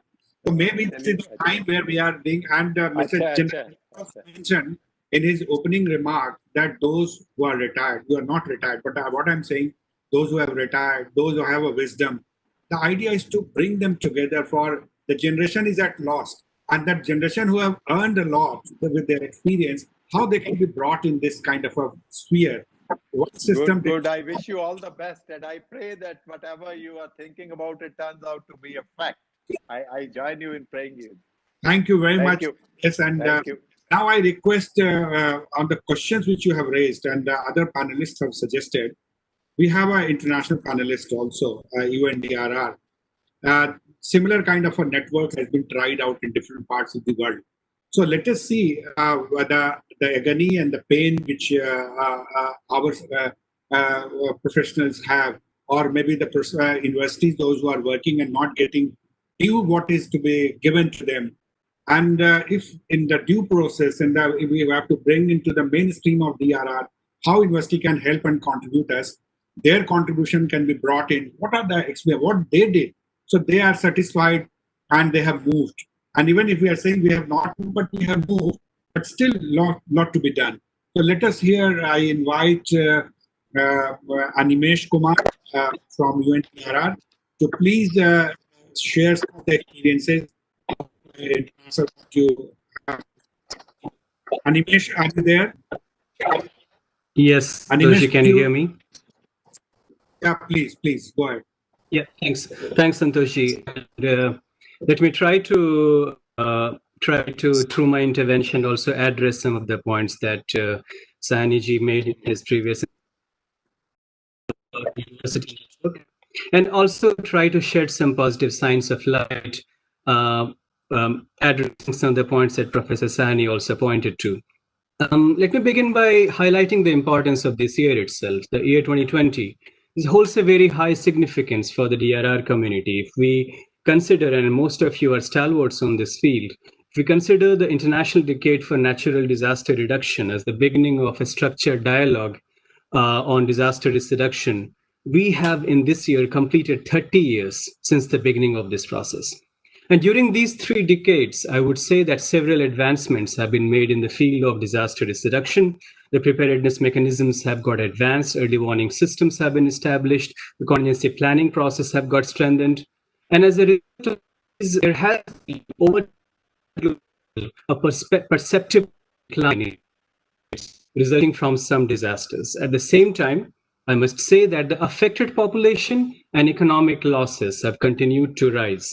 This leads us to the question why disaster risk reduction has been implemented. And preparedness is a necessary but not sufficient condition to manage disaster. And this thought has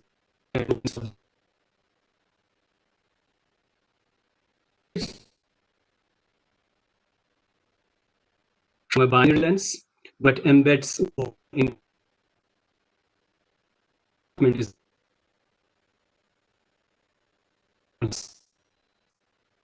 Animesh, can you check your internet connection? Your voice is breaking. Maybe I switch off my video if that might enhance the bandwidth. Is that voice any better? Now better. So what I was saying, that is a key limitation that we have seen in terms of advocating for an implementation of this new paradigm is in terms of the limited understanding we have about a series of different processes, including what's happening in the domain of climate change. Many of us are aware of the in science released last week, and hence the role I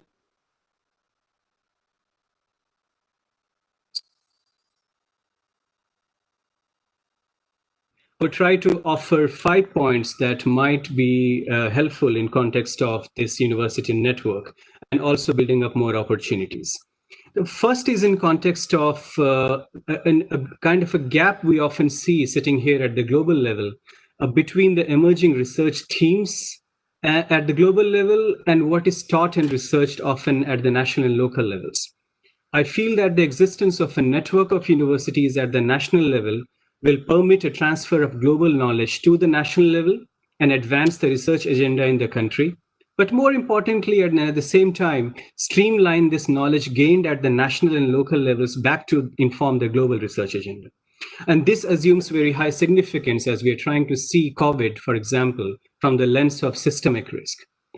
Secondly, nationally, a network of universities will also promote a smooth flow of ideas, themes, and exchange of knowledge.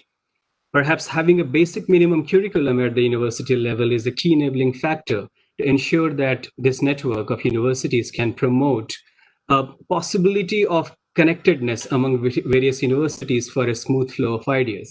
And this is not meant to, or I'm not signifying to establish departments of disaster management across universities. But as Professor Dinesh Singh very rightly pointed out, that we need to mainstream disaster risk reduction across different departments. Thirdly, while focusing on academics and research, we also expect the universities to serve as hubs of technical resources and capacity building, including through technical support to the national and state and district level disaster management authorities. If this partnership develops well, perhaps these centers might become hubs of research and capacity building. The fourth point is in context of the technical knowledge, which goes beyond the disaster management community. And I'm here referring to the professionalization of the workforce on disaster risk management. Recently, for example, we have partnered with NIDM, Department of Personnel, the Lal Bahadur Shastri National Academy of Administration to provide capacity building and leadership support for civil servants, administrators, national and local authorities who are not disaster management professionals. But by inculcating this knowledge they gain through disaster risk reduction, they integrate risk into their regular work. Finally, and fifth, at the minimum, the universities in this network should also lead by example on a culture of safety and resilience. The university campuses should be free of risks and become the centers of resilience for the larger community to follow. We have successfully run from our own organization in IUIN-DRR for the last 10 years, successful campaigns like Safe Cities, Safe Schools, Safe Hospital. A Safe Campus campaign in India will definitely help imbibe this culture across to the larger community. To do this, there are two more opportunities that might help advance this network, and these are just thoughts. For example, it's very encouraging to note that the university network has made particular mention of youth promotion in disaster risk reduction. This is significant given the role youth can play in innovations. Just today, a few hours back, I spoke at the launch of the Guardians of the Planet report that highlights the role of youth in resilience building. And I'm also pleased to learn that we in India have a network called IUIN-DRR India, which is an alliance of networks across different countries. Now, it's a network of young professionals in disaster risk reduction who are doing some exemplary work. For example, recently they've developed a very innovative tool on COVID risk estimation. And secondly, in a rapidly developing country like India, the private sector plays a major role, both in terms of advancing the national economy, but also as a big employer of the country's workforce. I'm happy to inform that we partnered with the private sector through FICCI last year to launch the network called Arise in India. And this is a big network of business enterprises. And I hope that this partnership, a potential partnership with the private sector and the university network might also open up new avenues for further work. And I'm sure that this triangular partnership between the academia, the youth, the private sector will also help bridge the science policy practice gaps that we often see. From our side, we remain committed to supporting such innovative partnerships. This includes the network of universities and research organizations we have at the global and regional levels. And we would encourage the national network to remain connected with them, or we would be happy to facilitate the knowledge transfer and exchange. We have also strengthened our partnership with the International Science Council. A series of products and tools are coming out in the process which might help this network. And I would conclude by inviting all of you to the next Regional Science and Tech Conference on Disaster Risk Reduction, being hosted by the government of Malaysia. The event was initially planned in March, but was postponed due to COVID and now being organized virtually on 15th of October. Having said all of these points in context of the larger agenda on disaster risk reduction, being an Indian, perhaps I can also point and address some of the points that was being made by Professor Sahni. I have not studied disaster management. I'm a geographer. I did my master's graduation in geography, master's in geography, did my PhD in geography in India, in different fields related to disaster risk management. And over my period of time, I joined UN 15 years ago, and over time moved into risk management. Disaster risk management is an interdisciplinary work. We don't need to make it a specialized field of study. The more we specialize disaster management, the more we will generate responders. And the more we mainstream across different development streams, the more we will ensure that different people from different professional fields will. That's the most important point, and so I discuss this matter further. Thank you very much, and congratulations once again for having this network established. Over. Thank you very much, Animesh, for bringing this thought and also bringing some of the experiences that how it's happening, and by giving also your example of being a geographer, how you are working in the sector. And this sector is full of people of different discipline. And what Professor Singh has mentioned, it's a cross-sectoral or multidisciplinary subject, and we need to inculcate in the youth. And you mentioned about the university network of youth, which is working on innovations, and that report which you mentioned about. It's very interesting when we talk about youth and execution, which Professor Sani highlighted. What is the execution, where we are? And we see some of the questions also coming on the similar line, that what is happening to the DRR, or DRR is very slow. What is the accountability? And these are the issues which are getting emerged, like what consultants they do when they join or they work for that. Why is very expensive in the country? How this could be minimized, this cost and everything, which is coming. And as Professor Sahni said, that risk assessment was an issue 20 years ago also, and even today. So this is that how we are moving, and we have few examples to emulate. That is of Uttarakhand, when we are saying that they have done a very good job on risk assessment. But it is done by that large number of consultants from outside of the country. But it is important when we talk about risk capacity within the country. where the large number of institutions and universities are working in the country, how they are implementing. Let us see, and we have Professor Deveshwali, are you there? At the state level, there, how it is being implemented in one of the universities. So, Dr. Walia, yes, can you share some of the experiences? What is the deliberations going on? How universities are actually well equipped to take such responsibility?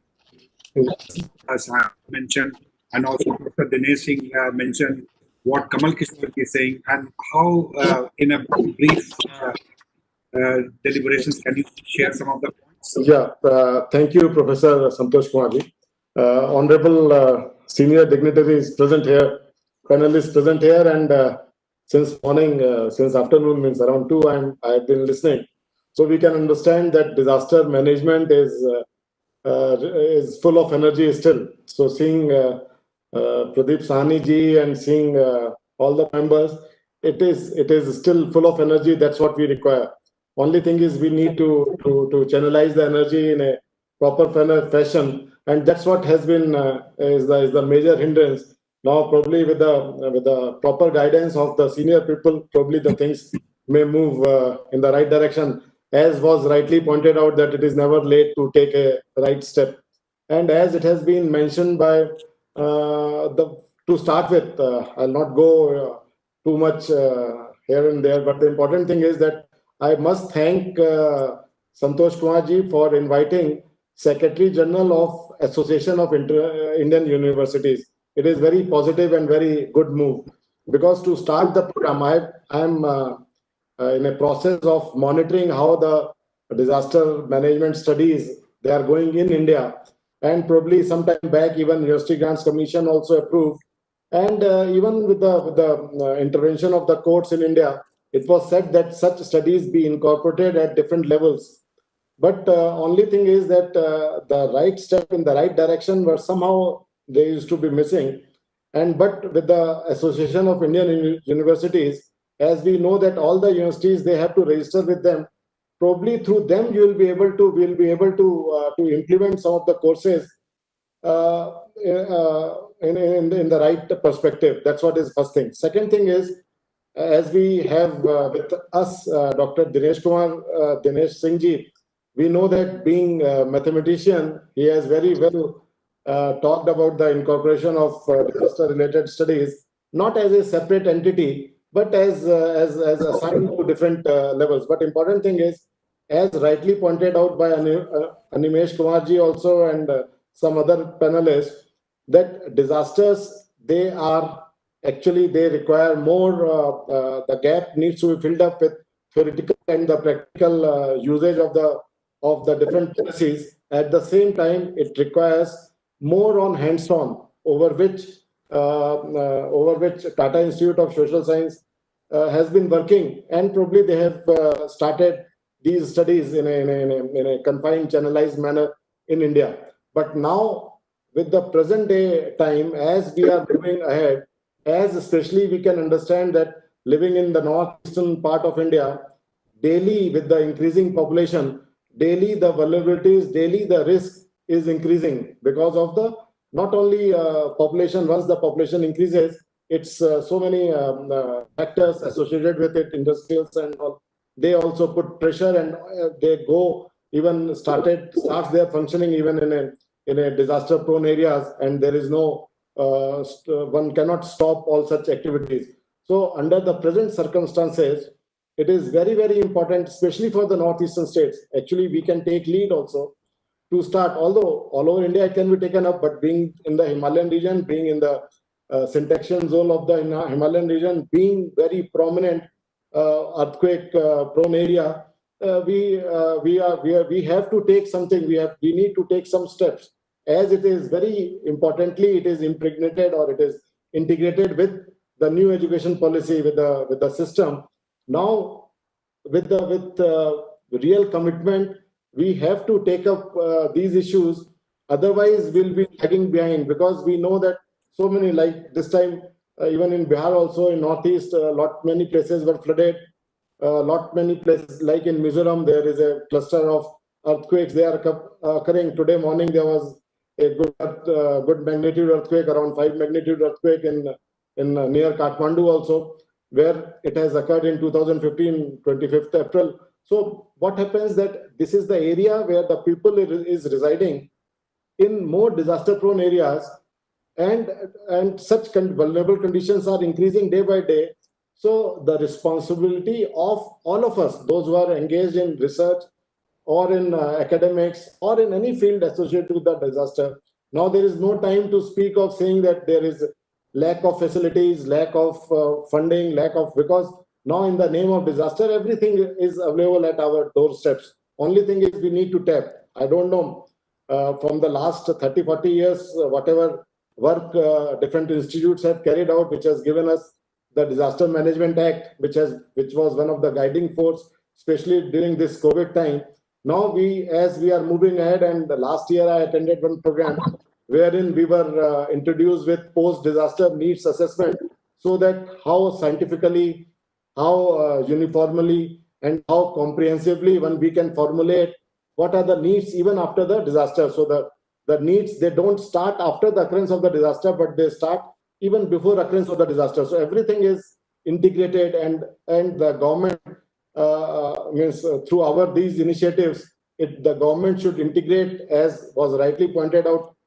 Dr. Wali, I just wish to stop here. For one point, I will just some questions are coming. One thing, how like that the Northeastern University, you are there, have you been able to contribute in the problem, your universities, in solving such problems or any disaster-related issues and engage university? I'll come to this. So yeah, I'll cut short because we are available. We are already aware of all such activities. The important thing is that in the Northeastern University, our university, we have got a course on disaster management as an open course to all the MSc students. I can very proudly say that this year there have been 100+ students, those who have taken interest cutting their specializations. Means even the person from English department, from political science department, from economics department, from different departments, they have taken admissions for this open course. That's what is there, that you cannot channelize them that it belongs to specific social science and all. It is a socio-economic scientific survey which is supposed to be integrated into one. So that's what Northeastern University it is taking care of it. At the same time, because it has been Shillong has been a center of 1897 12th June great earthquake. So during that time we had special session, we had mock drill also. Although this year we couldn't hold, but last year we held this mock drill on 12th June, organized by the government of Meghalaya, and wherein the disaster management plan, state disaster management plan, was they have just implemented everything just to see to it the practical use of such plans in the event of any disaster occurring, and what will be the role of the volunteers, those who are students, those who are getting their degree in disaster management. Not the complete degree. Degree will be on specific course. If he is from English, he will be getting MSc in English, but with special paper on disaster management. So all those people, they were considered as volunteer, because at least they have undertaken the first level of the knowledge they have, although they are not trained. So at least they can be there, so that in the event, or even during the post-disaster management, they can help. They can put their services for the nation and for the region. So that's what is the thing. If you want me to say something specific, I'll be very happy to say, because we are doing so many things with reference to disasters, and we are even involved in many training, many activities, and lot of things. So it's very exemplary thing that how this Northeastern states have been able to capitalize the presence of university, and the way universities are coming forward for taking all those kind of challenges which states are facing there in that area. And also you have brought into the curriculum, and what other speakers have mentioned, that how it will go in the curriculum, as our keynote speaker, Professor Dinesh Singh, also mentioned about it. One addition I would like to just say. See, there is a scheme of Government of India about the Unnat Bharat Abhiyan.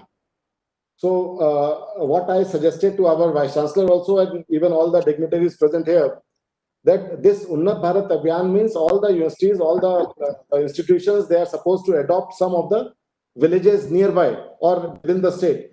So for those villages, at least scientifically or comprehensive disaster management plan other than the government agencies be prepared, so that just to match that what their government agencies are working and how these disaster management plans with the specific village is being prepared. So Unnat Bharat Abhiyan is a very good, excellent Abhiyan, you can say, of the government, a scheme of Government of India, wherein disaster management plan of those specific villages. All the institutes are supposed to take 5 villages, adopt 5 villages. So if we prepare through such schemes, through AIU and all, if we are directed, all the universities are directed to prepare at least such a scheme, disaster management plan of 2-3 villages, which can be guided by some of the criterias by through NIDM or through UNISDR, and they can be implemented, will be a good step towards making disaster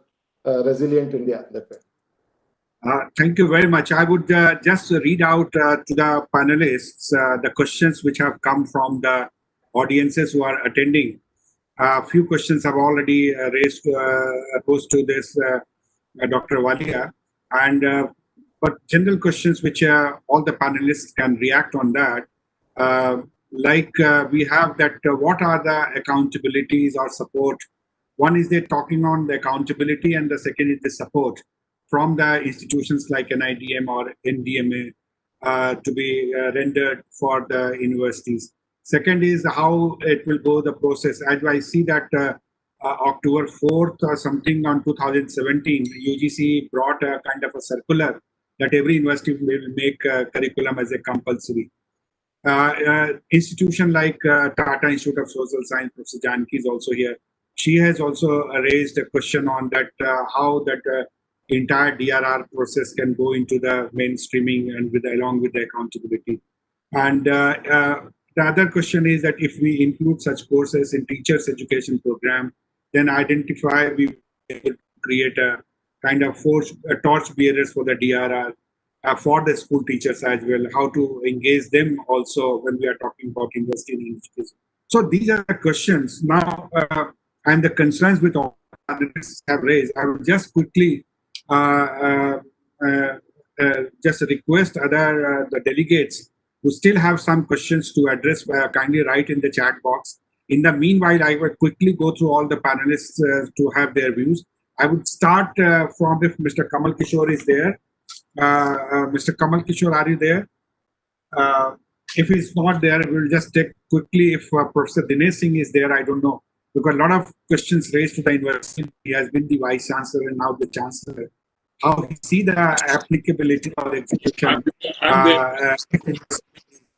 Professor, hello?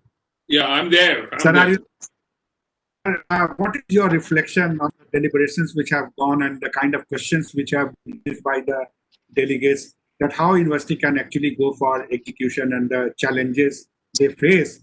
And what Professor Sahani said, that nobody listens to the professors, the teachers. I heard views, and we welcome such views because they keep us alert and make us think also. But let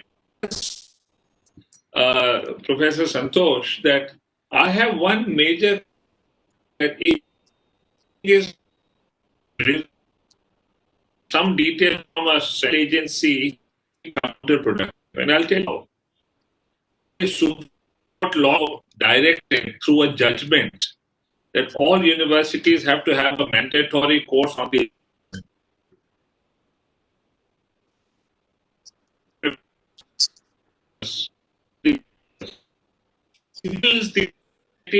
would take on its own in some special. Or is that so? Yeah. Now it's fine. I can switch to a. Okay. Would you like me to show my video? Maybe that will make it better. And now it's fine. Yeah, please. Okay. So, my worry is that we should not urge too much central agencies to drive the effort. That's a little counterproductive. And the reason why I tell you this is because when it came to the environment, the Supreme Court had a judgment that every university must teach about the environment. And because of that judgment, it directed the UGC to create a syllabus. And that kills the initiative of university.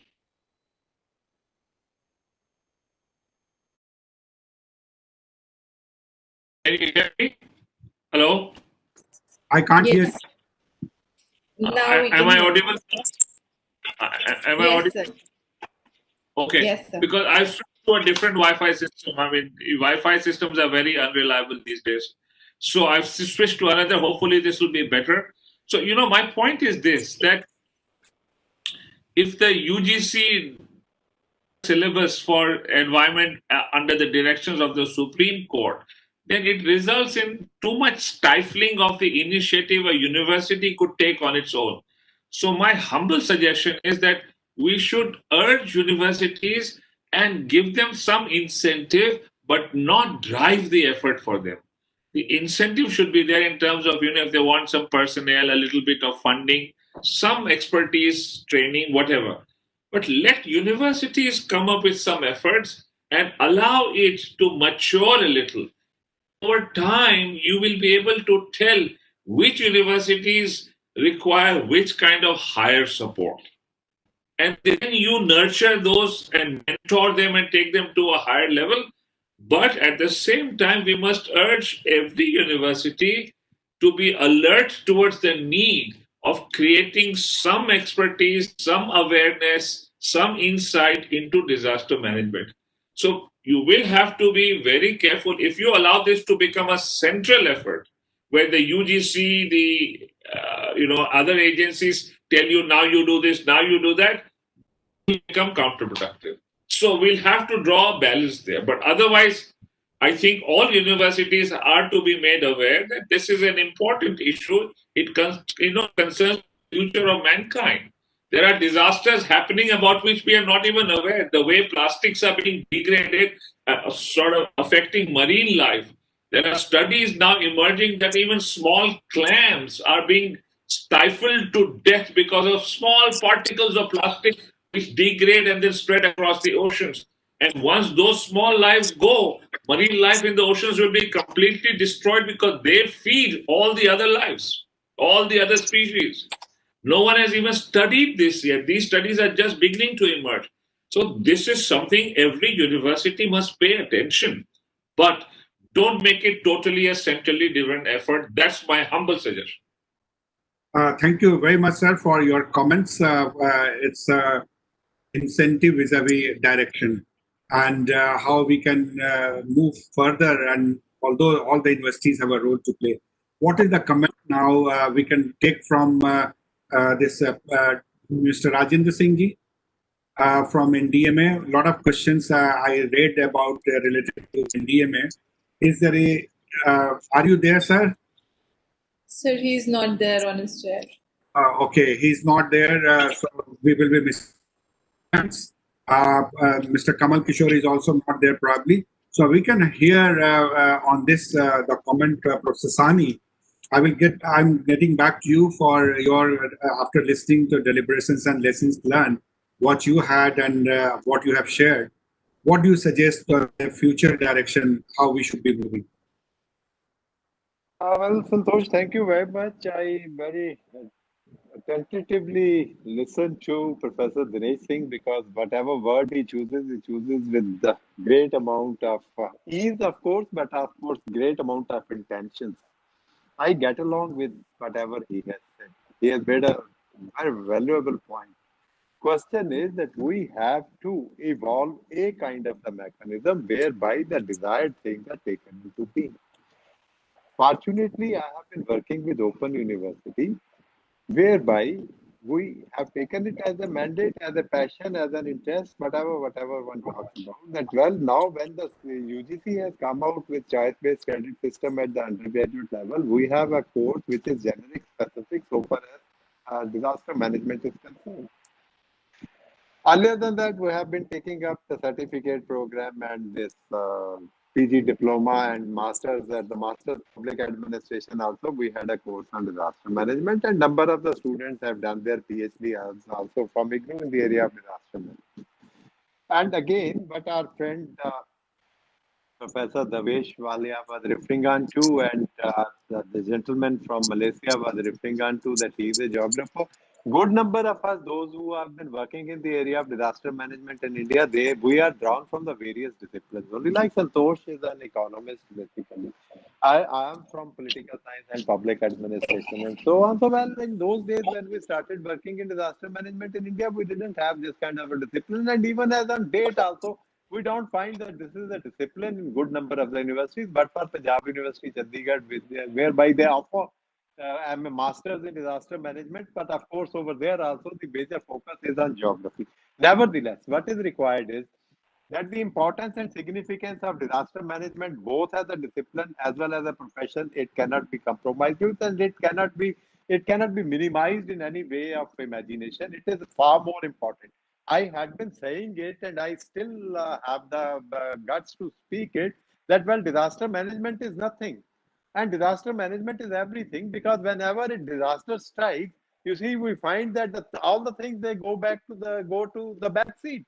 This is what has come on to us when we find this present pandemic also. Everybody is having attention onto that. Whole lot of our life has got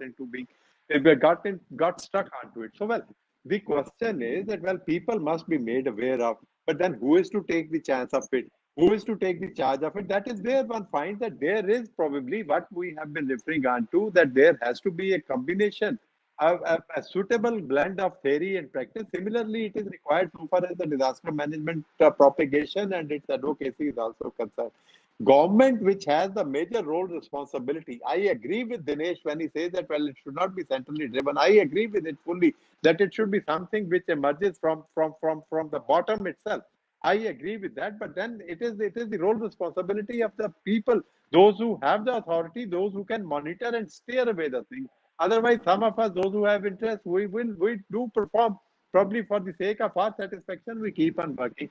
Nevertheless, the picture is not that dismal, which at point of time one appears to be that, well, yes, of course, we are engrossed with it.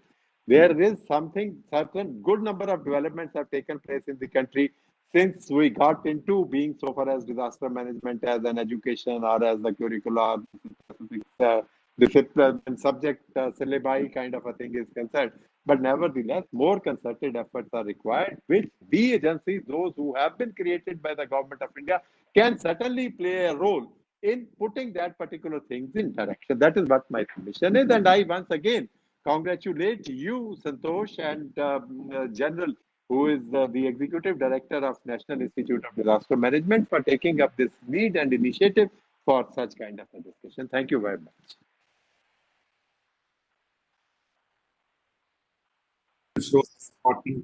For supporting these institutions and universities for taking this endeavor. Can I request now Rajan Singh, who is there? Are you there, sir? Yes, sir, I'm there now, sir. Oh, okay. The questions which came to NDMA, addressed to NDMA, but how NDMA and Professor Sani also said that central role of this institution for supporting university is very important. So how and what way you are thinking that it can come with the support in future for strengthening the process of engagement? So, Santoshji, first of all, that Pradeep, I'm going to speak to him personally, and I'm going to visit him one day, because whatever doubts he has. Yeah, you are most welcome. I don't have any doubts. Thank you very much. No. Thank you very much. I will come to you. Pradeepji, I have just taken your phone number, and I'm going to speak to you after some time. And no, because you mentioned something about 2008. Sir, I want to apprise you that a lot of things has been done. Lot of things has been done after 2008, from 2014 to 2019-20. And like you said, 400 villages and other thing. Now, sir, we have here in a 25 state, 30 districts. We have already identified and we have made some 6,000 Abda Mitra, and we have given them the training for 15 days. And these Abda Mitra is every state is talking very high about them. Now the phase 2 we are going to start very shortly, where we have already identified 350 districts and 1 lakh volunteers we are going to prepare by 2024, and which is going to be, in first phase we are using them only in the flood area, but second phase we are taking them into cyclone plus urban flood plus normal flood and plus other activities also we are preparing them. As far as the universities are concerned, sir, at 27 universities, we have already, the DM plan, they have already included in their curriculum, and the talk with other university is going on. Very shortly, like this is the 15th Financial Commission has allocated some fund for mitigation from for capacity building and all. We are making a guideline. It is almost in a final stage. The day guideline will be prepared, and we will come out with some solution where you'll find that this curriculum for disaster management will be included in all the colleges and all the universities. This is what I want to say. Thank you very much for giving this one that responding to Professor Sani's and also taking the questions which came from the audience that how NDMA is planning to do and the action plan you have brought in that. Before I request Animesh to give this final comment from his side, I would request any of the panelists who have to say anything before I go for Animesh and then General Bindal for the closing remark. Any of the panelists has a final word from their side, or it's done? Yes, I will mention here National School Safety Program in the 45 districts is already on. There's a lot of things has been done, and we'll get back to you on this subject. Thank you, Professor Dinesh Singh.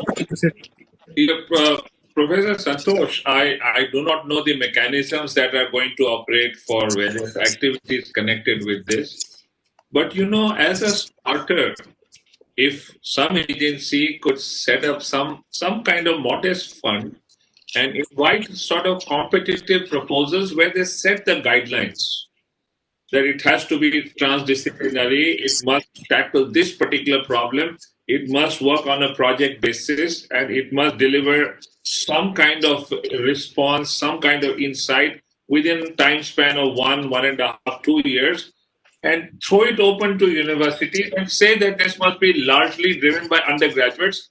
Believe me, you will get some very good ideas. As long as you sort of just incentivize it in the right way, you will start getting responses that will set the ball rolling. Universities will begin to start thinking about it, and you know, you will set the tone by asking it to be a transdisciplinary project. So all parameters that we are looking for in disaster management, disaster reduction, so on and so forth, will be there in these projects that will embody the principles that are required to take the case forward. It's just a suggestion. You may like to think about it. Okay? Very much. Thank you very much for giving this outline for the future. Animesh, would you like to comment upon what you have heard with the international experience and what Professor Singh has also mentioned, other panelists? Animesh? Sir, he's there. Probably he's.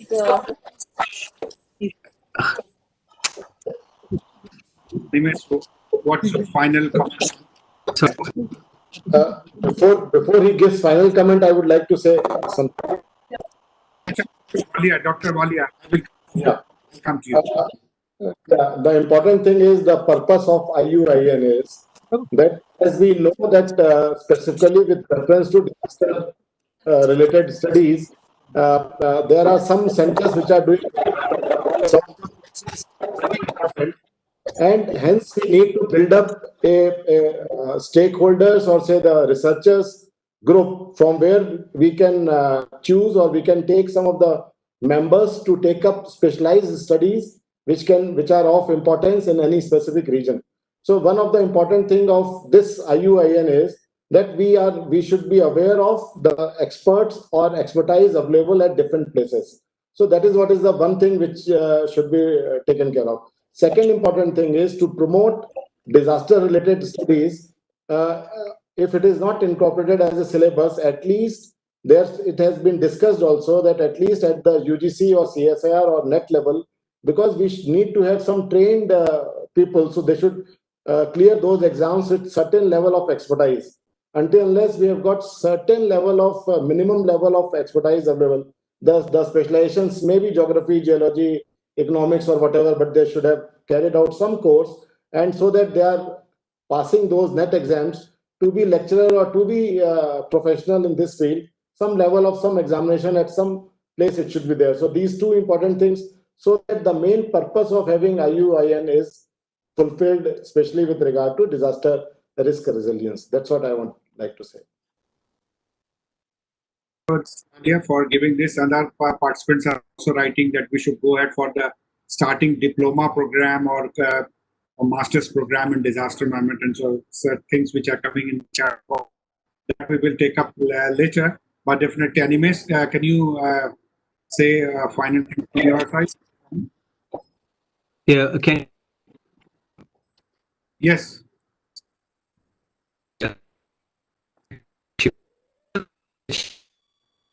My perspectives from different.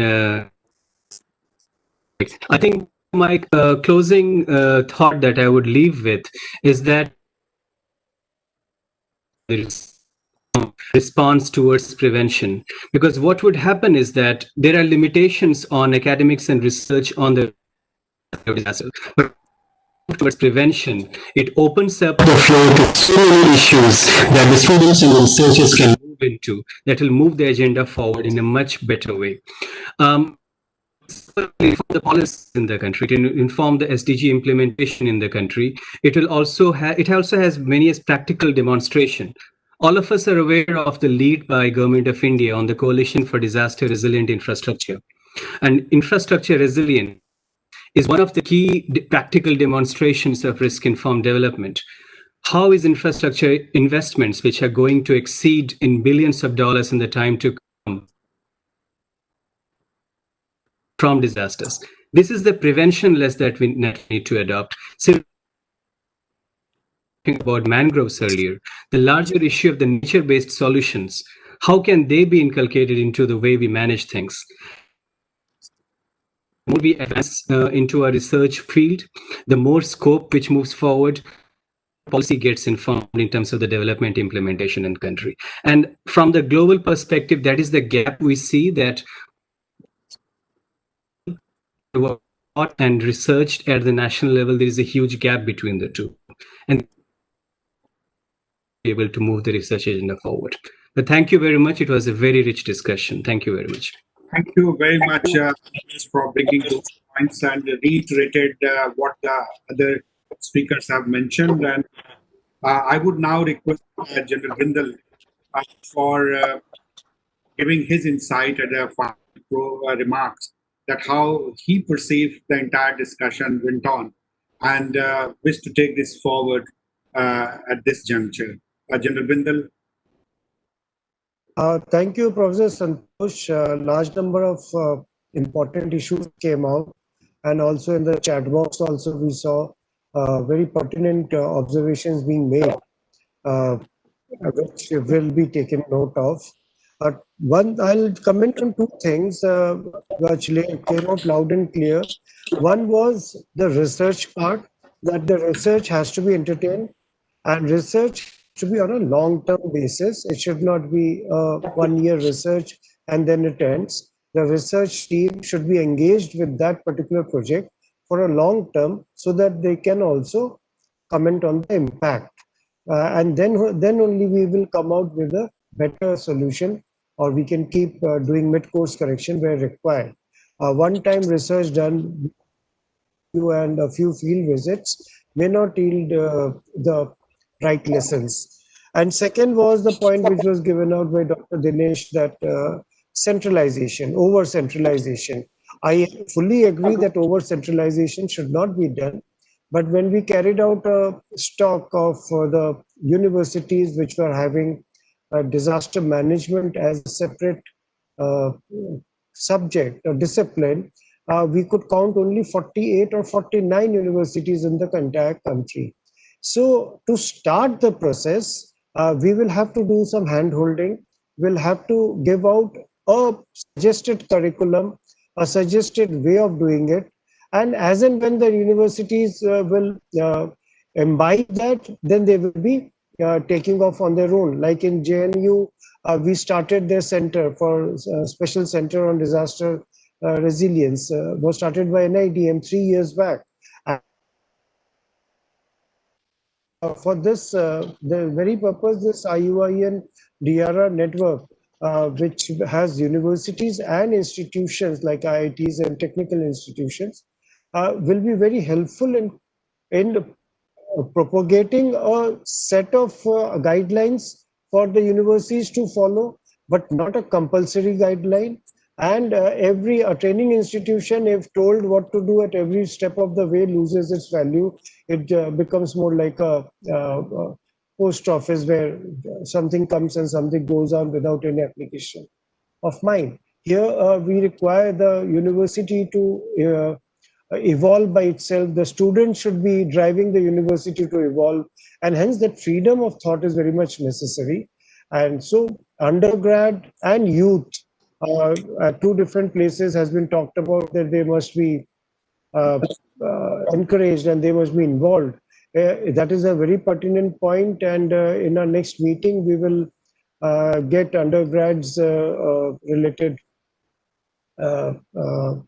teachers also in this. However, just to inform you, NIDM is now conducting large number of faculty development programs with large number of universities and colleges, so that the subject of disaster management is understood by the teachers, and then they take some interest in starting a credit course or imbibing at least one credit in every course. So whatever way, aim is to sensitize as many people as possible. But there is a requirement, and collaboration and cooperation is the right way, because it's not possible for one institution to do everything. So this network of universities that has been created, here we will be able to learn from each other, and we will be able to imbibe, will be able to give out more practical and pragmatic and considered guidance to all the universities, aim being to start disaster management as a subject, separate subject, and also disaster management issues in each and every discipline being taught in each and every university or big institution in the country. That is the goal of this IUIN-DRR, and we will also share best practices. We will give podium to the researchers. Wherever whosoever research we find is good and it should be taken note of, we'll be giving them a platform to publicize it so that it is taken note of, because that point also came out. The researchers are not, Dr. Pradeep Sahni was very vocal about it, that who's listening to the researchers. I fully agree with him. Today, there's a big gap between the academicians and the research work being created or the articles being written, and they are being actually lessons being drawn from them by the policymakers at various levels. So that gap needs to be bridged, and for that itself we created this network. So I thank once again, I thank all the participants who were patient enough to throughout the. Special thanks to all the panelists, the esteemed panelists who came and delivered such good lessons for all of us to hear. Thank you so much. Over to you. Thank you, General Bindal, for highlighting those points from your side. And final takeaway, which I can say from this deliberations, 9 points as a takeaway, which we can say. One, that we are seeing this challenge of the disaster is very high and we cannot ignore now. and we need solutions indigenous and that to be done from our own institutions, individuals, even if that international things are there, we need to have. So for that, first point which I would like to highlight, engagement of youth, that is much more, and taking them to the innovative stages and to be supported, like undergrad to the postgrad. Second is to engagement in the curriculum. So how curriculum this be taken into multidisciplinary subject in each of the department and discipline that should go. The third is this network has to be made much more stronger for the collaborative engagement in institutions and universities. So that is another one. The fourth is that new education policy has also had a lot of this impetus, which is driving the entire discourse, which we are looking forward for disaster management. So we need to have the support of the new education policy, where Honorable Prime Minister is also very keen to, as a kind of changing the whole scenario. Then the structure of the university and the institution is not very resilient. That the structural issues. If the university and the institution, I was seeing that many of the universities and the institutions in the disaster, they collapse. And what Mr. Kamal Kishore highlighted. So this is another to be looked at, how universities and institutions are going for. In the lockdown also, libraries has got this damaged because of the insects, insect bites, and most of the things are gone. So this is another. Sixth is the lateral positions and homegrown indigenous knowledge. Still, we are struggling with the Western literature of disaster management. We do not have much focus on our own understanding of what is hazard, risk, vulnerability, and so on and so forth. So how that homegrown literature can also be supported to the university so that they can. Unnat Bharat Abhiyan was highlighted again and again to be brought into the feature and in our network process, that how this can be, and what mentioned about this, universities are taking note of that as a जो कहने गोद लेना है उनको adopt करना, तो उसमें किस तरह से resilience को demonstrate कर सकते हैं. Another is incentive versus control. So that is much more required, how we can make a strike a balance between the two, and how decentralized approach and with the freedom and autonomy to these institutions can be taken up, and some modest fund for the research projects should be given to some of the universities where they excel, and that can be demonstrated, emulated, and taken to the Pan-India initiatives. And so stakeholders research group would be formed as a last point, and by strengthening. So these were the some way forward. There are many, but these are the key highlights which had been highlighted by all the speakers today. And so I extend my heartfelt thanks to Shri Dinesh Singh ji, Professor Dinesh Singh ji, for bringing many issues, Professor Shri Kamal Kishore ji, Professor Pradeep Sahni, and Dr. Mittal, Dr. Pankaj Mittal. She is not here, but she gave a very, very valid point for supporting this entire network through Association of Indian University. Dr. Animesh Kumar, IUIN-DRR, Dr. Walia, and of course Major General Bindal for bringing this as a kind of initiative for taking this agenda forward and bringing and knitting down to the universities. My team, Shekhar Chaturvedi, Dr. Radha Maurya, for managing the whole show from behind and taking the pain for making it success, and also in finalizing our resource persons to reaching to them and sending all the facilities and everything. And all the delegates who joined this program as participants. I'm grateful to all of you. On behalf of NID and DMA as a joint host, we extend our heartfelt thanks to all of you, because still we see that 200 people are there on the logged in.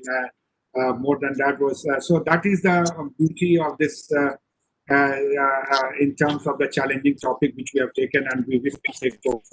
Once again, on behalf of NIDM and NDMA, extend my heartfelt thanks to all the distinguished panelists and keynote speaker, and our guests from Bangkok, from UIN-DRR, and the delegates and the team. So we take this permission to close this session, or anybody, we take the permission to close the session then. Thank you. Thank you, Santosh. Thank you very much. Thank you. Thank you very much. Thank you very much for being very supportive and very encouraging discussion. Thank you, sir. Thank you, Professor Dinesh. Bye. Bye. Thank you. And thank you very much, Rajendra Singh ji. Thank you very much. Bye-bye. Stay safe, stay healthy.